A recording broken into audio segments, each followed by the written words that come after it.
নমস্কার, আমি সায়নী বন্দ্যোপাধ্যায়। কৃষ্টির পেজে আপনাদের সকলকে আরও একবার অনেক অনেক স্বাগত। আজকে যার সাথে কথা বলবো তিনি কিন্তু একজন লেখক, একজন পরিচালক এবং ওনার সাথে কথা বলে আপনারা সকলেই বুঝতে পারবেন বিভিন্ন বিষয়, অগাধ জ্ঞান এবং লেখা থেকে শুরু করে সিনেমার জগৎ থেকে শুরু করে উনি বেশ কিছু বছর বিদেশেও ছিলেন এবং ওখানকার কালচার পর্যন্ত একটা ভাস্ট চ্যাপ্টার আপনাদের সামনে তুলে ধরবো। সেখানে অনেক ইন্টারেস্টিং তথ্য থাকবে, আপনারা সাথে থাকুন। আজকে আমরা আলোচনা করব আমাদের অনেক ইন্টারেস্টিং, অনেক না বলা কথা। আমাদের আজকের অতিথি এবং আমাদের বিশেষ অতিথি যাকে পেয়ে আমি নিজে ভীষণভাবে আপ্লুত। আসুন পরিচয় করে নিই। আজকে আমাদের গেস্ট রাজাদিত্য বন্দ্যোপাধ্যায়। নমস্কার।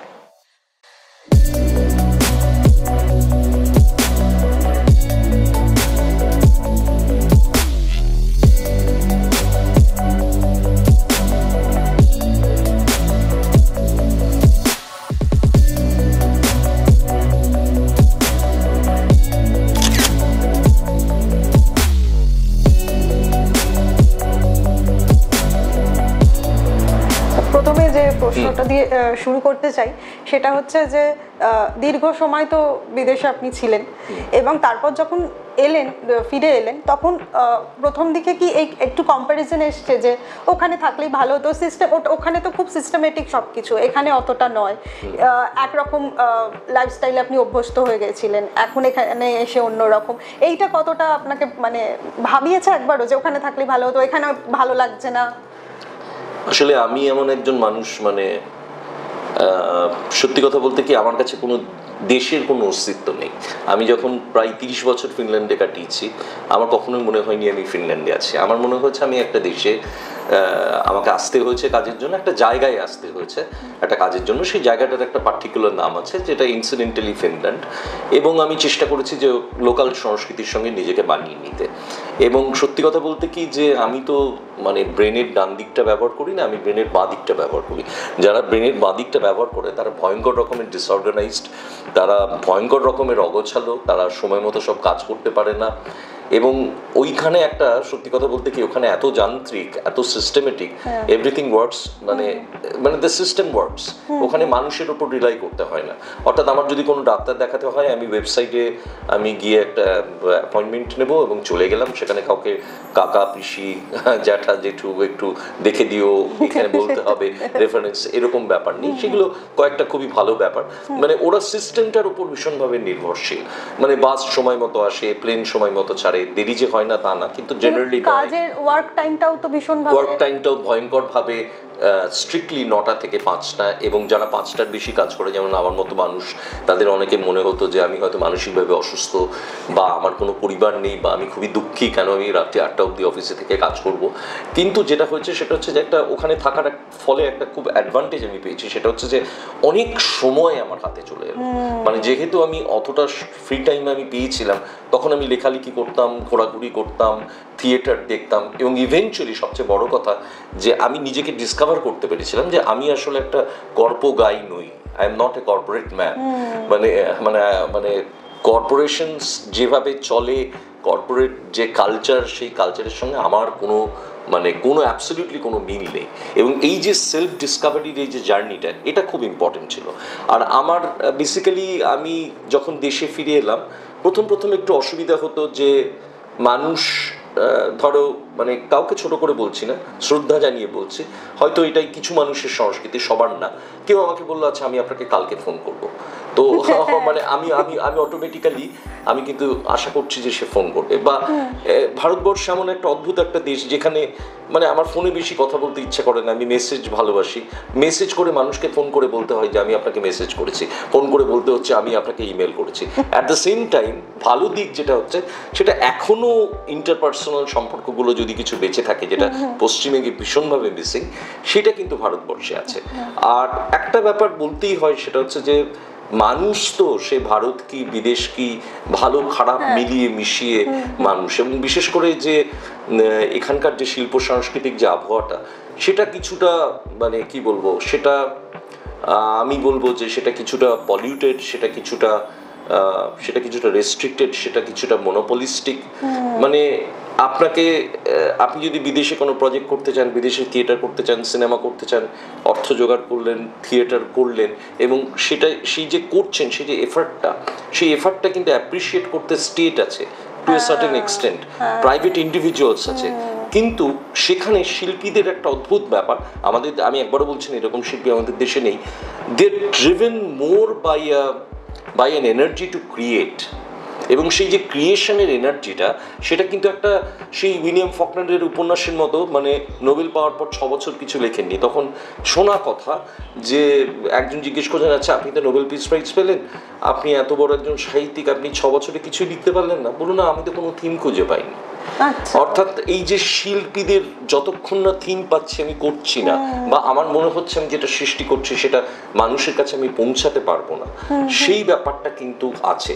এবং আমাদের এখানে which is very much driven by economics, মানে অর্থাৎ আমি বেশি সৃষ্টি করব, বেশি টাকা রোজগার করব, আমার অ্যাফ্লুয়েন্সটা খুব কাজ করবে, আমাকে অ্যাফ্লুয়েন্ট হতে হবে। একটুখানি কোয়ালিটিটাও কি মনে হয় সেক্ষেত্রে তো একটু কম্প্রোমাইজ হয়েও যায়। যারা মেইন স্ট্রিমে কাজ করে, আমার সব বরাবর অভিযোগ, একটা দুটো ব্যতিক্রম সবসময় আছে, এক্সেপশন সবসময় আছে, কিন্তু আমার বরাবর আমি এই অভিযোগটা করে এসেছি যে মেইন স্ট্রিমের কাজ মূলত সেন্সলেস কাজ হচ্ছে। People are not thinking enough, বা people do not get chance to think much before they actually execute a project. And one of the reasons is যে প্রোডাকশন হাউসের প্রেশার থাকে, মানে ওটিটি প্ল্যাটফর্মের প্রেশার থাকে, প্লাস মানুষ কি বলে আর ভাবতে চায় না, তাড়াতাড়ি সিরিজ ক্রিয়েট করছে। এই যে বড় বড় ওটিটি প্ল্যাটফর্মগুলো সিরিজ ক্রিয়েট করছে, they are actually destroying the art of cinema. এটা এখানে আমি একটা তুলনা টানতে চাই টেস্ট ক্রিকেটের সঙ্গে। হ্যাঁ, এটা আমি আপনাকে জিজ্ঞাসা করতাম যে আপনি যে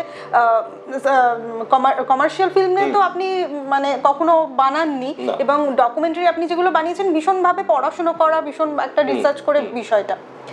তো আপনার কি মনে হয় যে এখনকার যে যারা এই ওটিটি বা এই ধরনের মেইন স্ট্রিমে যে দেখছে, বর্তমান জেনারেশন কি এই ধরনের কাজ কি খুব পছন্দ করছে বা দেখছে বা ইন্টারেস্ট পাচ্ছে? প্রশ্নটা হচ্ছে যে বর্তমান জেনারেশনের প্রতি, to be very fair to the young generation, to generation X, সেটা হচ্ছে যে তাদের তো এই ধরনের ছবি করে তাদের তো আমরা প্রেজেন্ট করছি না। আমরা যে ধরনের ছবি করছি তাতে তারা গভীরে গিয়ে ভাবার সময় পাচ্ছে না, এক নম্বর কথা। দ্বিতীয় কথা হচ্ছে অ্যাটেনশন স্প্যানটা ভয়ঙ্কর কম। তৃতীয় কথা হচ্ছে হুইচ এক্সপ্লেইনস রিলস এত পপুলার কেন, হ্যাঁ, সিনেমার চেয়ে। এমনকি আমি এমনও হয়েছে যে আমার 1 ঘন্টা সিনেমা মানুষ বলেছে আপনি এটাকে 30 মিনিটে মানে করুন, কারণ এত আমরা দেখতে পারবো না। কিন্তু মানে একটা কোয়ালিটি প্রোডাক্ট বানাতে গেলে একটা সার্টেন টাইম, এনার্জি এবং একটা পড়াশোনা, সেটা খুব দরকার। সেকেন্ড কথাটা হচ্ছে, আপনার প্রশ্নের উত্তরটা দিই আমি কমার্শিয়াল সিনেমা, ডকুমেন্টারি সিনেমার মধ্যে কোনো তফাৎ দেখি না আমার কাছে যখন আমি সিনেমা বানাই। এই কথাটার মানে কি? কথাটার মানে হচ্ছে cinema is all about story telling. আমাকে একটা গল্প বলতে হবে।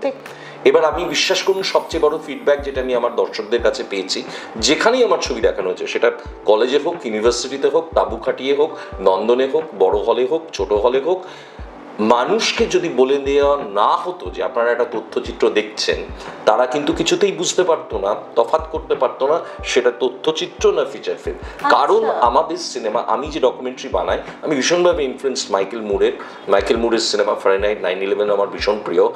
আমার মনে হচ্ছে যে ডকুমেন্টারি ফিল্ম একটা ইভলভ করেছে, এখন স্টোরি টেলিংটা খুব ইম্পর্টেন্ট। অর্থাৎ আপনি একটা অত্যন্ত ক্লাইমেট ক্রাইসিসের মতো একটা গম্ভীর একটা বিষয় আপনি যদি শুধু স্ট্যাটিস্টিক্স প্রেজেন্ট করেন, আপনি যদি শুধু পাওয়ার পয়েন্ট প্রেজেন্টেশনের মতো স্লাইডস দেখেন, তাহলে মানুষ ঘুমিয়ে পড়বে, মানুষের ইন্টারেস্ট থাকবে না। কিন্তু আপনি যদি একটা ক্যারেক্টার ড্রিভেন, একটি বাচ্চা ছেলে বা একটি বাচ্চা মেয়ে, ক্লাইমেট, গ্লোবাল ওয়ার্মিং এর ফলে তার লাইফ কিভাবে এফেক্টেড হচ্ছে, মানুষ তখন সতর্ক হবে যে আচ্ছা আমাদের এটাকে, মানে we must do something about it before it all ends. তো আমার কথা হচ্ছে, আমি তো এই তফাৎটা দেখি না। এখন মেইন স্ট্রিম মানুষ গল্প বলতে পারছে না কেন, অরিজিনাল গল্প বলতে পারছে না, বিকজ তারা ভাবছেন না। তাদের মধ্যে ব্যতিক্রম যে নেই আমি একবারও বলবো না, কিন্তু majority of them are making senseless films which is destroying the art of good cinema. আমি অনেককেই এই প্রশ্নটা করি যে এখন ভালো গল্পের খুব অভাব। ভালো একটা গল্প যেটা একটা লেসন থাকে, লেসন নাও থাকুক, একটা যে দেখে মনে হলো আমি একটা বেশ কিছু একটা দেখলাম, এটা মনে দাগ কাটলো। ইভেন এটা গানের ক্ষেত্রেও হয়, আমি আমার আগের ইন্টারভিউতেও বলেছি। এইরকম ধরনের জিনিস বানানো হচ্ছে না কেন?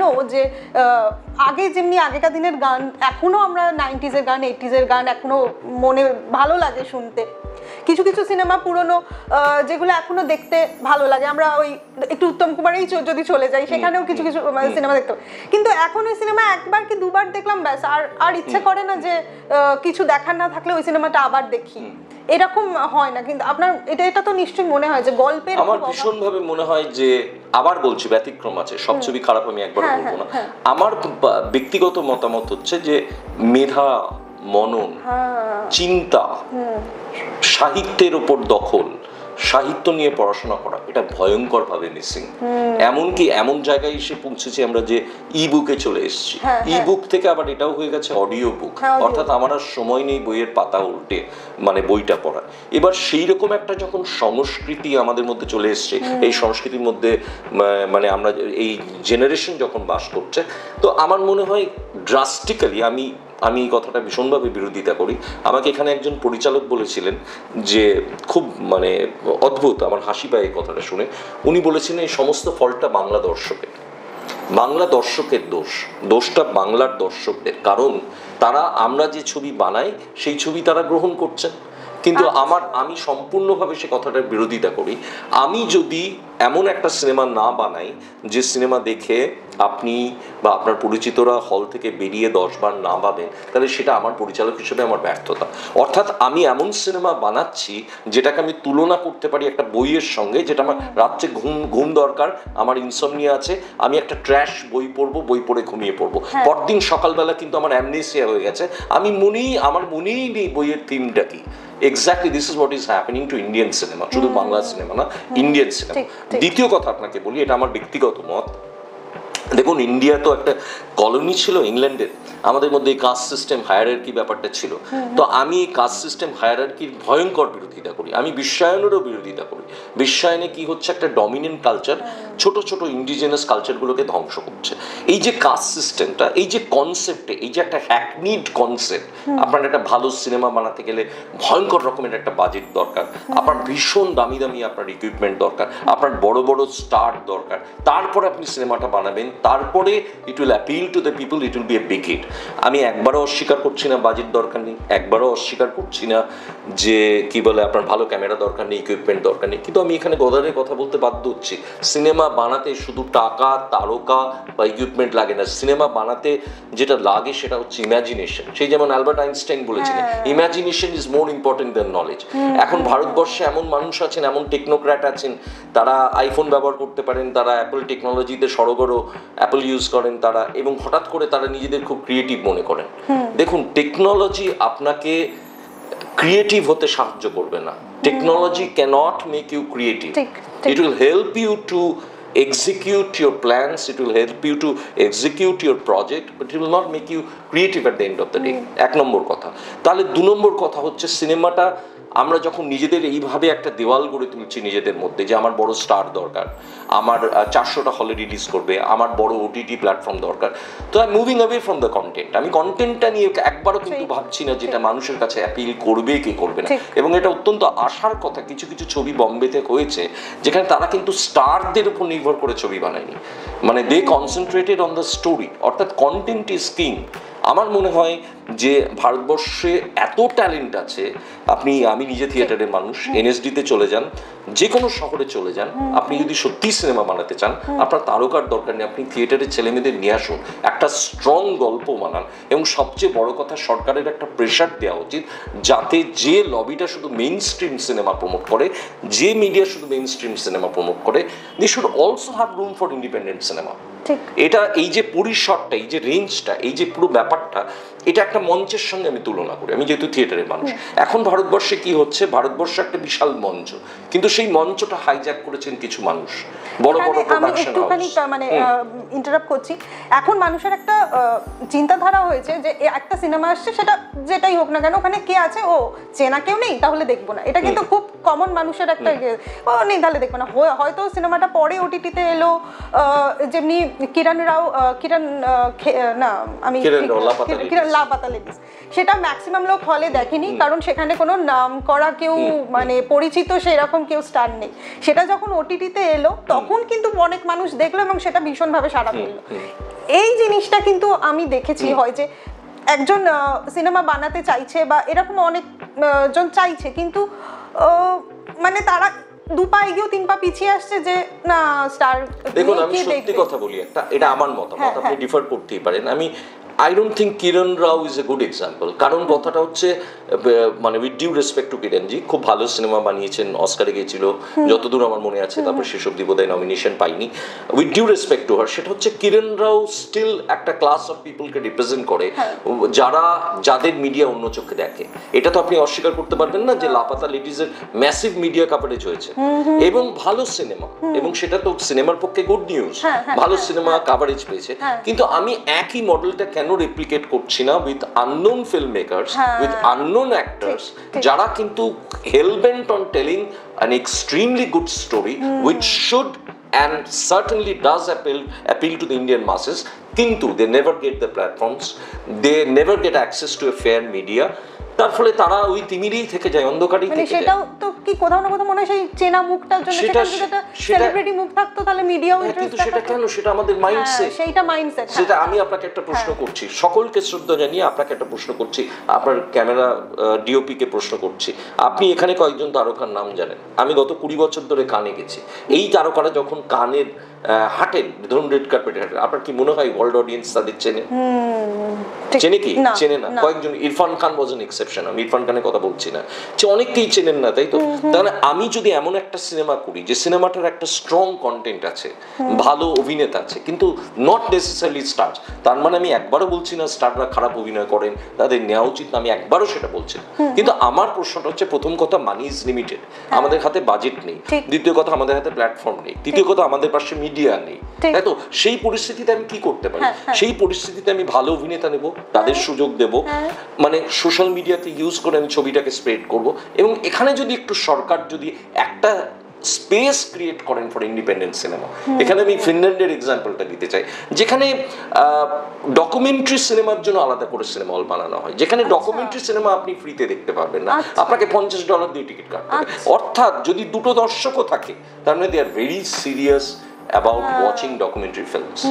তো আমরা যদি সেইটা করি, আমি একবারও তো বলছি না যে বড় প্রোডাকশন হাউসের ছবি হবে না, আমি তো একবারও বলছি না অমিতাভ বচ্চন অভিনয় করবেন না, শাহরুখ, তারা তাদের মতো থাকুক, সেটা একটা শ্রেণী, এটারও একটা জায়গা আছে। কিন্তু কি হয় জানেন, একটা ইনসিকিউরিটি কাজ করে, বড় বড় big budget films they are very insecure about independent cinema, because independent cinema ইন্ডিয়ার একটা গ্লোবাল সিনেমার ম্যাপে একটা আইডেন্টিটি এস্টাবলিশ করেছে উইথ স্ট্রং কন্টেন্ট। ওদের ভয় হয় একসঙ্গে যদি আপনি একটা মাল্টিপ্লেক্সে যদি 10টা হল হয়, সে হল থাকে, সেখানে যদি 6টা কমার্শিয়াল ছবি রিলিজ করেন, 4টে ইন্ডিপেন্ডেন্ট ছবি রিলিজ করেন, অনেকেই ইনসিকিউর, আমি সবাই বলছি না, অনেকেই ইনসিকিউর যে বড় বড় ছবিগুলো লোকে দেখবে না, লোকে গিয়ে কিন্তু ভালো কন্টেন্ট দেখবে।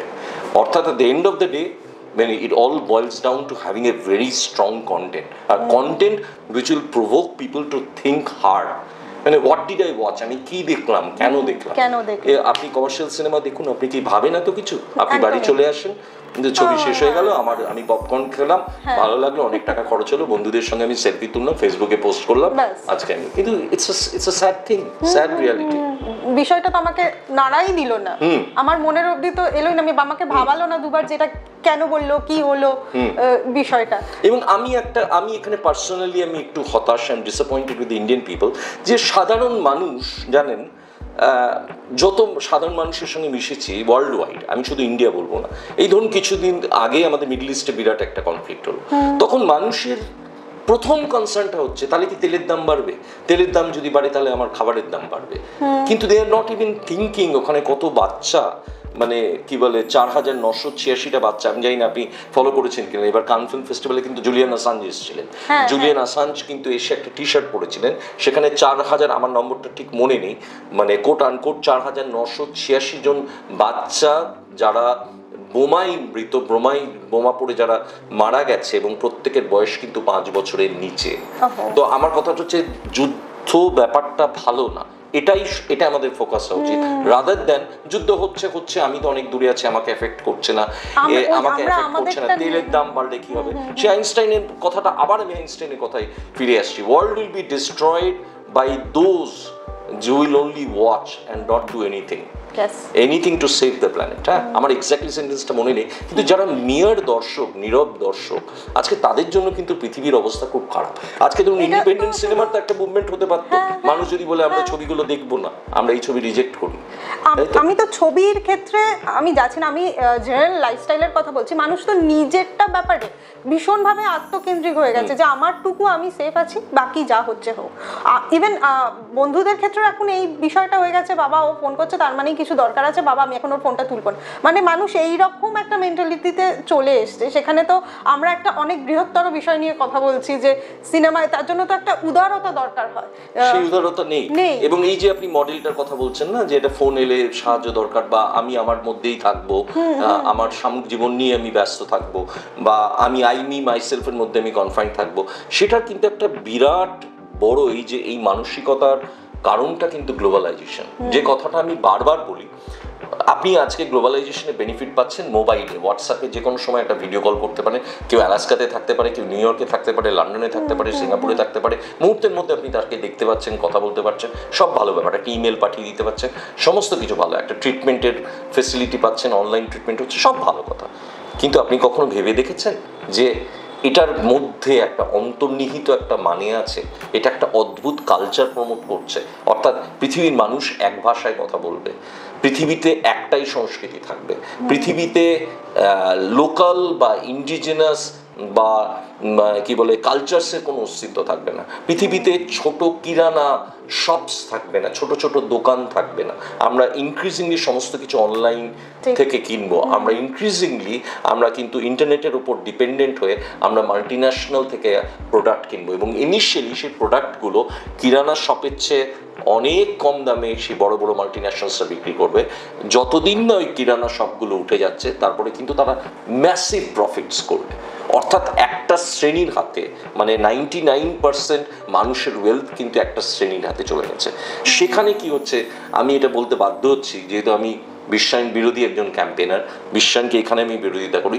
সেখানে না, Bharatvarsha, Indonesia, Vietnam, Thailand, Bangladesh, এখানে বড় বড় টেকনোক্র্যাটরা দেখছেন, এখানে অনেক ট্যালেন্ট আছে, এখানে আমাদের বাবা মায়েদের মধ্যে প্রতিযোগিতা আছে, যে আমার পাশের বাড়ির ছেলেটা ইঞ্জিনিয়ার হচ্ছে, তাহলে আমাকেও ডাক্তার হতে হবে, যে সে যদি কবিতা লেখে তাহলে সে ব্যর্থ, বা সে প্রেমে ব্যর্থ, বা তার দ্বারা কিছু হবে না, সে যদি আর্টস পড়ে তাহলে তার কোনো গতি নেই জীবনে। সেখানে এই টেকনোক্র্যাটরা কিন্তু এই রিসোর্স পুলটাকে তৈরি করে কাজে লাগিয়ে সাইবার পুলিশ তৈরি করছেন। আমি শ্রদ্ধা জানিয়ে কথাটা বলছি, so that this people grow up and serve the interest of all these multinationals who are dominating this planet. এবার আমি যখন এই কথাটা বলি, তখন মানুষ বলে আপনি তাহলে হিংসা করেন মাল্টিন্যাশনালদের। আমার হিংসা করা না করা দিয়ে কিছু এসে যায় না। All I am saying is, globalization যদি এত ভালো হতো, তাহলে গ্লোবালাইজেশন যেটা ক্লেম করে, the wealth that will be generated globally, মানে will trickle down to the poorest of the poor. কিন্তু বটম অফ দ্য পিরামিডে আমরা কি দেখছি? Exactly the opposite. It hasn't trickle down, the wealth hasn't trickled down at all. There is not a fair distribution of wealth and we are not doing anything about it. আবার আমরা নীরব দর্শক। এবং সেখানে কি হয়েছে, এই ট্রেডটাকে গ্লোবাল করতে গিয়ে আমরা যেটা করেছি, আমরা কিন্তু ম্যাসিভ একটা করাপশনের নেক্সাস তৈরি করে ফেলেছি। সেই করাপশনটা শুধু বিজনেসে কনফাইন নয়, সেই করাপশন সিনেমাতে চলে এসছে, থিয়েটারে চলে এসছে।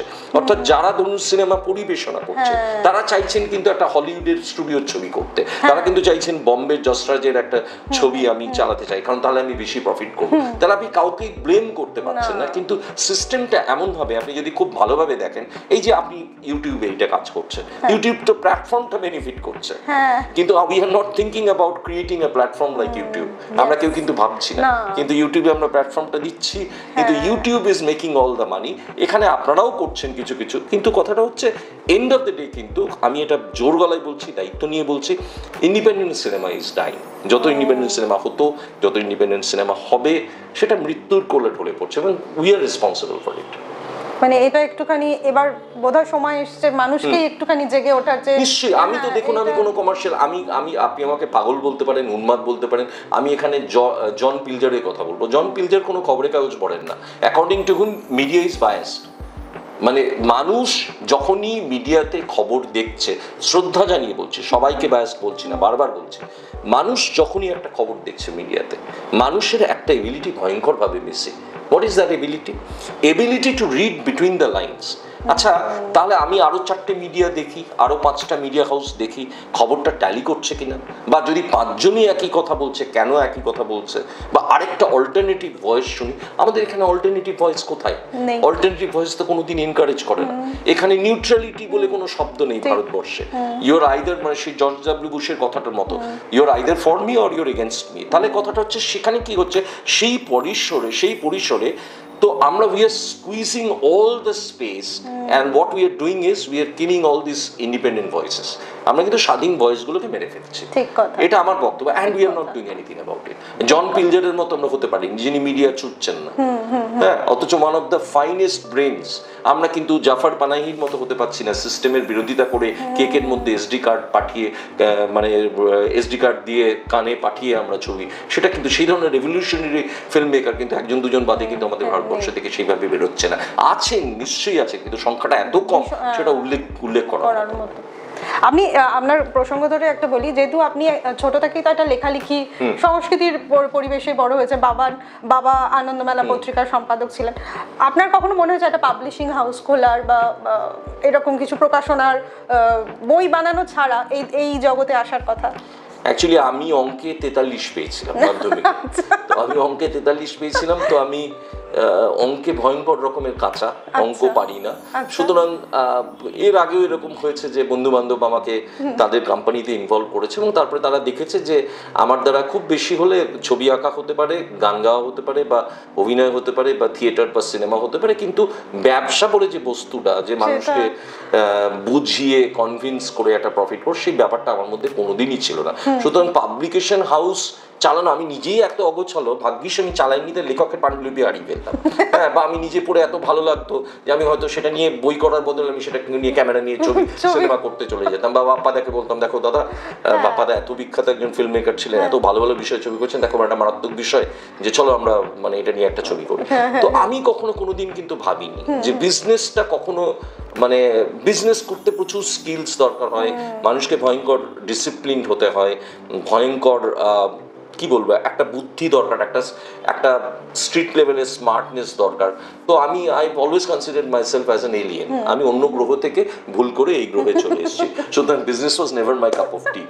আমি আমার কথা বলে, আমি যেহেতু একটু লেখালেখি করি, মানে এই টিউনটা ভীষণভাবে আমার সাথে ম্যাচ করছে, কারণ আমি নিজে একটু খামখেয়ালি, এটা ভালো লাগছে না, এটা এখন করবো না। চাকরি আমি কোনোদিনও করতে পারিনি, করতাম, ছেড়ে দিয়েছি। এক কাজ আমার ভালো লাগছে না করতে ডেইলি, এসব এই জিনিসগুলো আমার সাথে মানে ভীষণভাবে। কিন্তু এই পাবলিশিং হাউস, এইটা ধরুন ব্যবসা, এবং অঙ্কে আমিও কাঁচা। আমি ভেবেছিলাম যে মানে ভগবানকে ডেকেছিলাম, মাধ্যমিকটা উতরে দাও আমাকে, আমি আর জীবনে অঙ্কের দিকে যাব না এরকম। এবং এখনো কিছু কেনাকাটি করতে হলে আমি যাকে দিচ্ছি তাকে জিজ্ঞেস করতে, আমি কত ফেরত পাবো, ওনাকে জিজ্ঞাসা করি আমি, এইরকম অবস্থা। কিন্তু এখন এই বই পাবলিশিং হাউস একটা কি হয়েছে, কিছু লেখক আসছে, আমি যেটা দেখেছি, ফেস করেছি, তারা প্রথমে লেখক হিসেবে এলো, তারপরে দেখলো যে না, এখানে তো কোনো প্রফিট বা কিছু নেই, কারণ আমাদের লেখকদের কোনো টাকা পয়সা, কোনো সেরকম কোনো ইনকাম নেই। তারা নিজে একটা পাবলিশিং হাউস খুলে ফেললো, এবং সেটাকে একটা ব্যবসার, এবং এইটা এখন একটা ভীষণ ব্যবসা হয়ে গেছে, যেহেতু সেলফ প্রমোটিং করছে সবাই, সেলফ পাবলিশিং করছে, সেইটাকে কাজে লাগিয়ে প্রচুর জন একটা ব্যবসা, বিশাল একটা ব্যবসার করেছে। তো আপনার কি মনে হয় যে এখানে কিছু মানুষ যে তাদের এক্সপ্লয়েট করা হচ্ছে? আমার ক্ষেত্রে সেটা মনে হয়, কারণ আজকে আমি লেখক, আজকে আমি একটা পাবলিশিং হাউস খুললাম, ঠিক আছে, এবং একজন ভালো লেখক, তার অনেক আশা নিয়ে আমার কাছে এলো, একটা বই করবে, এবং আমি তাকে মানে সেই সুযোগটা নিয়ে, ভালো বই কতটা হলো, সেখানে অজস্র বানান ভুল, অজস্র সবকিছু সেরকম রয়ে গেল, আমি আমার প্রফিটটা দেখে নিলাম।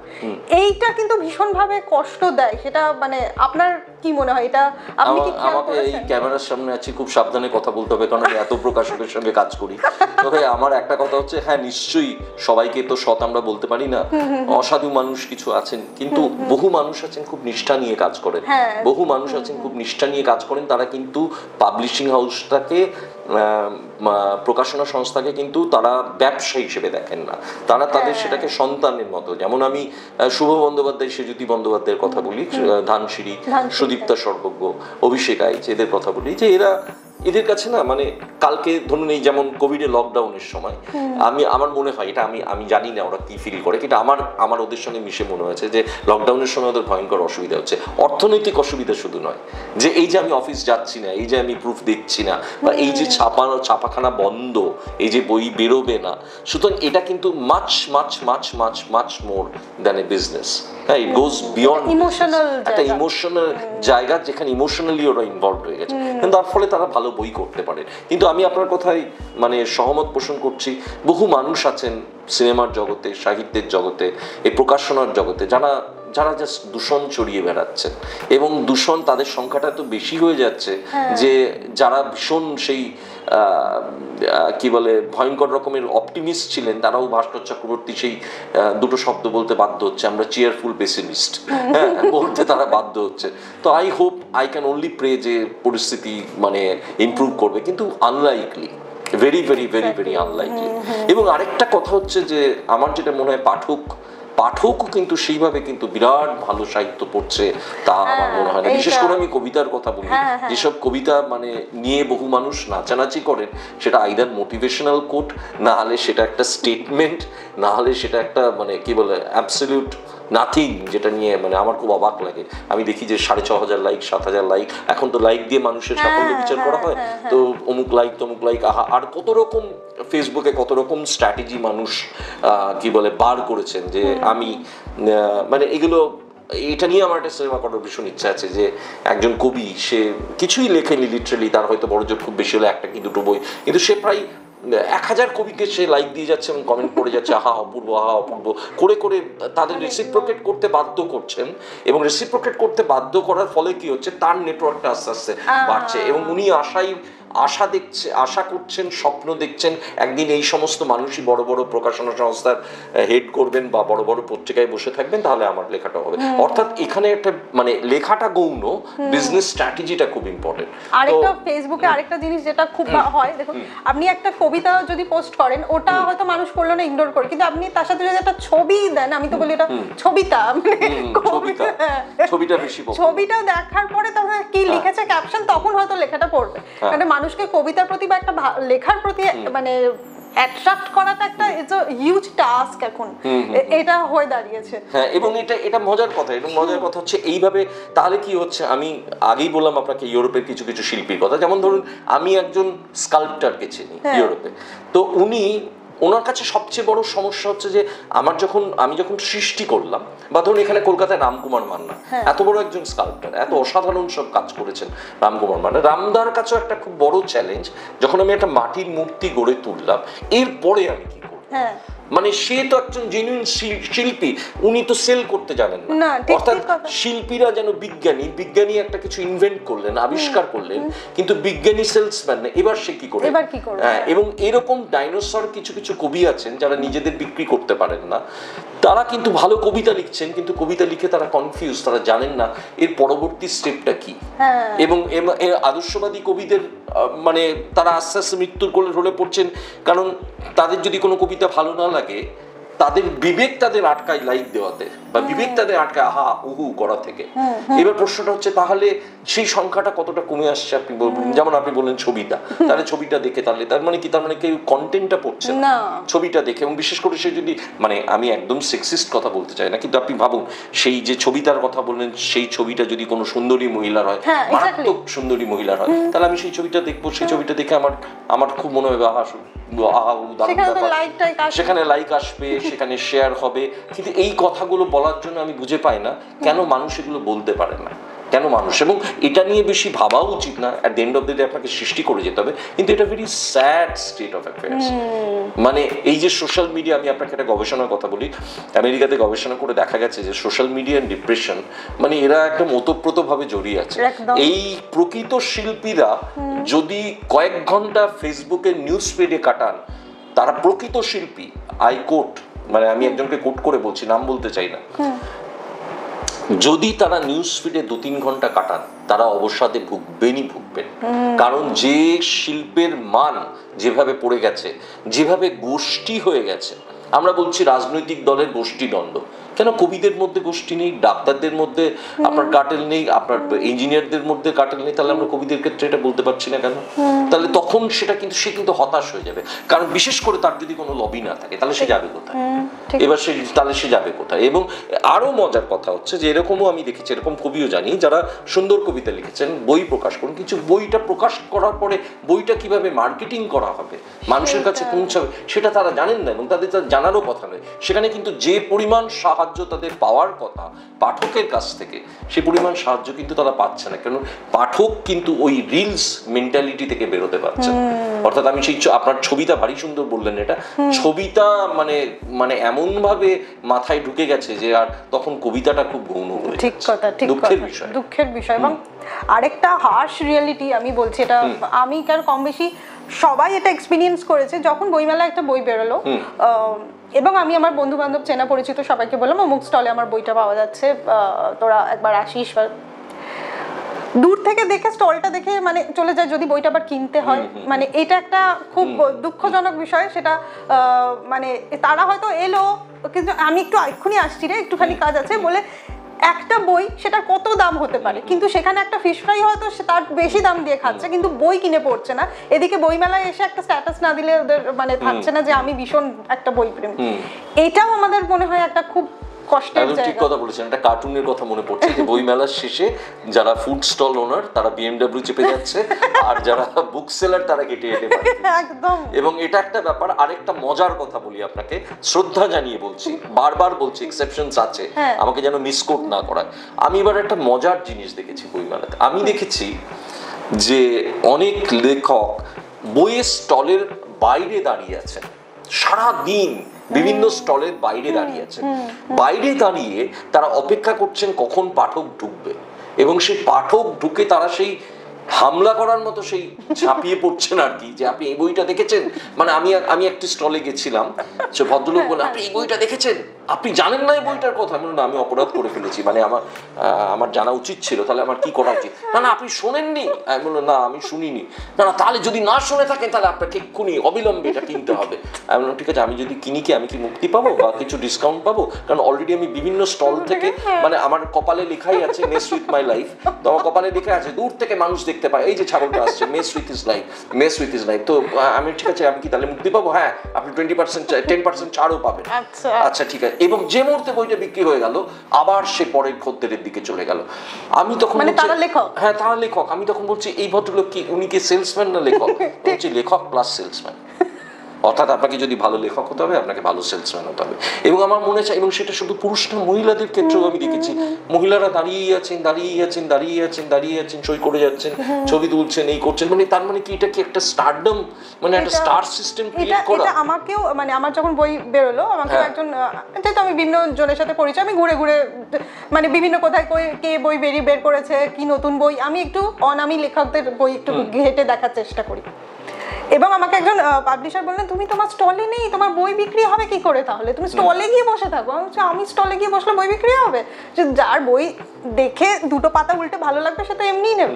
বলে এখন কেউ বই পাতা উল্টে দেখে না, তুমি ওখানে গিয়ে বসো এবং তাদেরকে এই আপনি যেরকম ধরে যেভাবে সত্যিকারে আমরা ল্যাংচা খাই, সেই ল্যাংচার দোকানে যেভাবে এখানে এসে ল্যাংচা খান, এটাই শ্রেষ্ঠ ল্যাংচা, সুতরাং এটাই শ্রেষ্ঠ সাহিত্য, এসে কিনুন। কি স্যাড স্টেট অফ অ্যাফেয়ার্স, কি ভয়ঙ্কর একটা রিয়ালিটি। এবং বেশি কথাও বলা যায় না, তাহলে মানুষ নিজেদের আইডেন্টিফাই করেন কেন এটা কেন ইগনোর করছেন, বা পজিটিভ কথা বলুন। আমার তো এটাই আমার খুব হাস্যকর লাগে যে কত মানুষ বলে পজিটিভ কিছু বলুন। আরে ভাই, নেগেটিভটা আইডেন্টিফাই করলে তবেই তো সেখান থেকে পজিটিভ বেরোবে, বা এটা আমার করা উচিত না, এটা ঠিক হচ্ছে না। বা ইন অল হিউমিলিটি একটা কথা বলতে বাধ্য হচ্ছি, সেটা হচ্ছে কখনো ভেবে দেখেছেন যে মানে ব্যতিক্রম আছে, বারবার করে বলি নাহলে ঢিল এসে পড়বে আমার বাড়িতে, আছে ব্যতিক্রমী অবশ্যই আছে, অনেক মানুষ আছেন, তাদের কথা হচ্ছে না। আপনার কখনো মনে হয়নি লেখকদের অভিধানে একটা শব্দ নেই? বলুন তো কি সেটা? বিনয়। কি ভয়ঙ্কর ভাবে মানে লেখকদের অভিধানে উই পোকা ঢুকে গিয়ে বিনয় শব্দটাকে খেয়ে নিয়েছে। বা বিনয় হঠাৎ তার হাত পা গজিয়ে গিয়ে ডাইনোসরের হাত ধরে সেই যে চলে গেল, আর সে ফেরেনি। খুব ঠিক কথা। কোথায় বিনয়? আমি এটা করেছি, সেটা করেছি, এটা করেছি, সেটা করেছি, ওইটা করেছি, আমার তো 36টা বই লেখা হয়ে গেল। এবং আপনি 36টা বই লিখেছেন, কিন্তু সেই কন্টেন্ট গুলো কেউ কি মনে রেখেছে? এই প্রশ্নটাই করে পড়ে। এবং এটাও আমি দেখেছি যে আপনি বললেন, আমি যদি কথা বলি এইখানে এই জিনিসটা একটু ভেবে দেখতে পারতে, এটা তো এরম হলে পারতো, বা আমি একটা সাজেশন দিলাম, তার রাগ হয় যে কেন মানে আমার ভুল ধরছে, মানে আমি তো একটা বিশাল কিছু লিখে ফেলেছি। গঠনমূলক এটা আরেকটা জিনিস, এখানে আমি সুনীল গঙ্গোপাধ্যায়ের একটা এক্সাম্পল দেবো। দেখুন, সুনীল গঙ্গোপাধ্যায়কে আমরা বড় লেখক হিসেবে চিনি, কিন্তু কখনো ভেবে দেখেছেন যে আচ্ছা ওনাকে গ্রেট কেন বলবো? শুধু কি উনি ভালো মানে সাহিত্য সৃষ্টি করেছিলেন বলে গ্রেট? তা কিন্তু নয়। যে কালজয়ী লেখা লিখেছিলেন বলে কিন্তু গ্রেট নয়। সুনীল গঙ্গোপাধ্যায়কে যখন আমার সঙ্গে যখন পরিচয় ছিল, আমার বাবা আনন্দমেলার সম্পাদক আপনি বলছিলেন, আমি যখন সুনীল জেঠুর ম্যান্ডেভিলা গার্ডেন্সের বাড়িতে যেতাম, আমি ওনাকে বলতাম, এখন গায়ে কাঁটা দেয় এইসব ভাবলে, আমি বলতাম আমার কাকাবাবু ভালো লাগেনি, এই কারণে ভালো লাগেনি, কে কাকে ঠেলে দিল, গুলি করে দিল, উনি হা হা করে হাসছেন, বলে ঠিকই বলেছিস ঠিকই বলেছিস। অর্থাৎ সুনীল গাঙ্গুলি বুঝতে দিতেন না তার পাঠককে, একবারও বুঝতে দিতেন না যে পাঠকের সেই হয়তো যোগ্যতাটাই নেই, আমার যোগ্যতাই নেই সুনীল গাঙ্গুলিকে নিয়ে কোনো কথা বলার, কিন্তু কি অ্যাকসেপ্টেন্সটা আছে, কত ভালোবেসে। বা বুদ্ধদেব গুহর সঙ্গে যখন কথা হতো যে কি ভালোবেসে, আচ্ছা তোমার এটা মনে হয়েছে, তাহলে হয়তো হ্যাঁ হতেই পারে, এটা হতো। এই যে ওপেন মাইন্ডেডনেস, বা সুচিত্রাদি ইজ এ ক্লাসিক এক্সাম্পল। সুচিত্রাদির সঙ্গে কাছের মানুষ নিয়ে আমার কতবার তর্ক হয়েছে যে সুচিত্রাদি, আপনার মনে হয়নি আমি যেমন উজান গল্পটা আমি অ্যাডাপ্ট করেছিলাম সুচিত্রাদির, বিদেশে থিয়েটার করবো বলে, যাই হোক সেটা শেষ অব্দি হয়নি, কিন্তু সুচিত্রাদিকে বোঝাচ্ছে আপনার মনে হয়নি যে এরকম একটা এন্ডিং হতে পারতো, বা আপনার মনে হয়নি?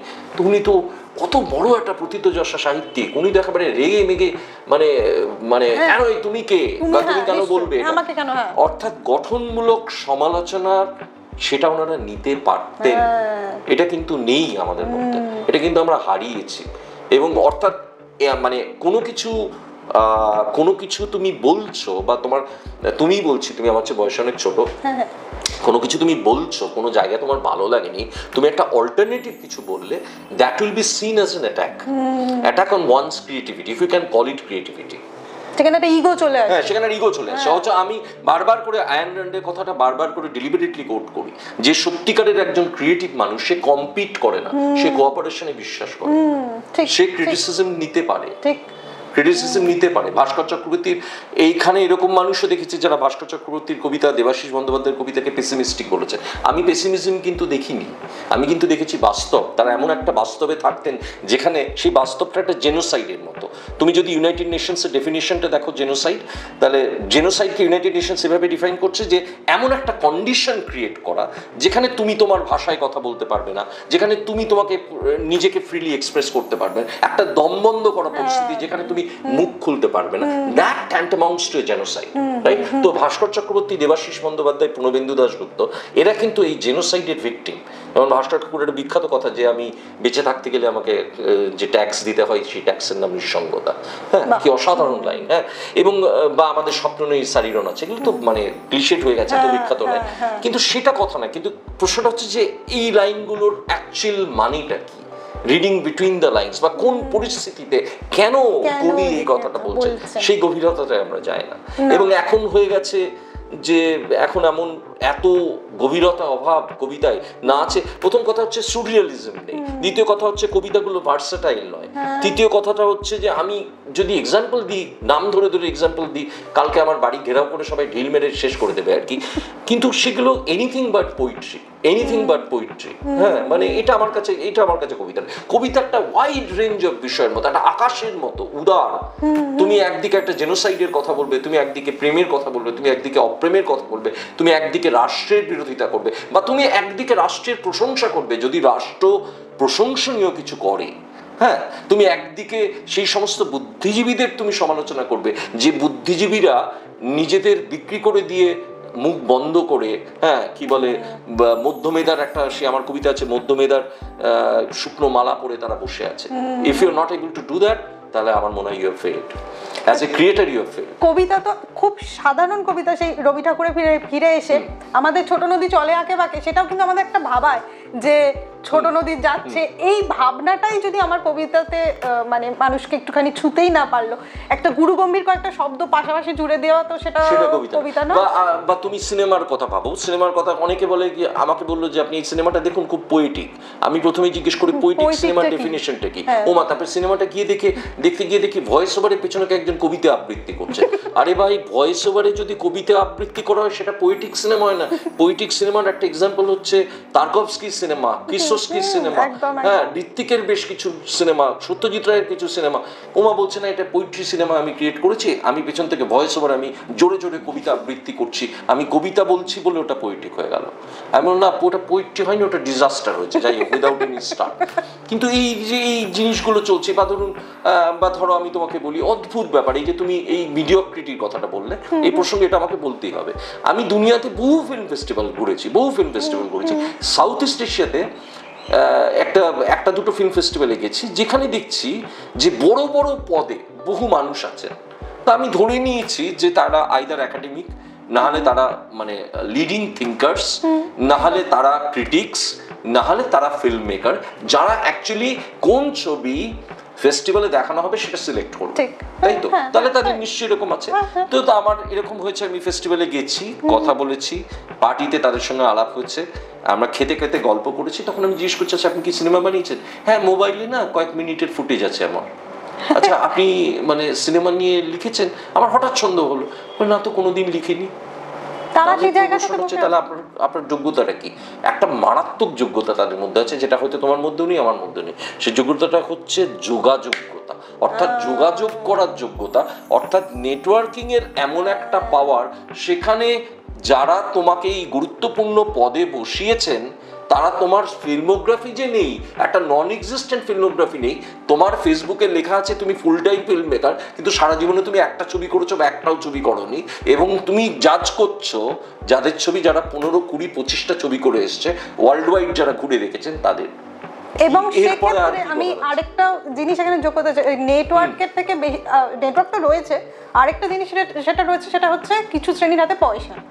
এবং এটা এখন আপনিও দেখেছেন, অ্যাওয়ার্ড এখন মানুষ যোগ্যতার থেকে বেশি পয়সা দিয়ে কিনে নেয়। এবং সেটা বলে যে আমি খুব মানে দুঃখের সাথে জানাচ্ছি, বাচ্চাদের মানে ছোট ছোট বাচ্চাদের তাদের বাবা মারা মানে তারা ডেসপারেট যে আমার ছেলেকে অলরাউন্ডার হতে হবে বা আমার মেয়েকে অলরাউন্ডার হতে হবে, এবং বিভিন্ন জায়গা থেকে, এখন তো এটাও একটা ব্যবসা হয়ে গেছে, বিভিন্ন জায়গা থেকে পয়সা দিয়ে সেই অ্যাওয়ার্ডগুলো তারা কিনছে এবং মানে সাজিয়ে রেখে দেখাচ্ছে যে আমার ছেলে আমার মেয়ে বিশাল একটা কিছু ব্যাপার। কিন্তু সেখানে তারা ভাবছেন না যে সেই ছেলে বা মেয়েটির মাইন্ডে তো একটা তৈরি হয়ে যাচ্ছে যে আমি কিছু করতে পারি বা না পারি, আমি চেষ্টা করি না করি, আমার বাবা ঠিক এই কিছু একটা কিনে এনে মানে পয়সা দিয়ে ব্যাপারটা ম্যানেজ হয়ে যাবে। সেখানে ক্রিয়েটিভিটিটা তো নষ্ট, নিজের মানে যেটুকুই বা নার্চার করে একটু হতে পারতো সেটা তো আরোই একদম তাই। তাহলে কি হলো, গভীরে গেল না, তাই তো? আরো মজার কথা বলি, যে এই যে পুরস্কারের কথাটা বললে, তাহলে বহু পুরস্কার আছে যেগুলো কি বলে কেনা যায়, এবং মজার কথা তাদের এই যে অর্গানাইজার, তাদের একটা অদ্ভুত লজিক আছে। আপনি পুরস্কারটা ডিজার্ভ করেন, তখন আমি বললাম কেন, আপনি কি আমার কাজ দেখেছেন? না, আপনি তো নিজের কাজটা জানেন, নিজেকেই পুরস্কারটা দিয়ে দিন। বাহ, চমৎকার।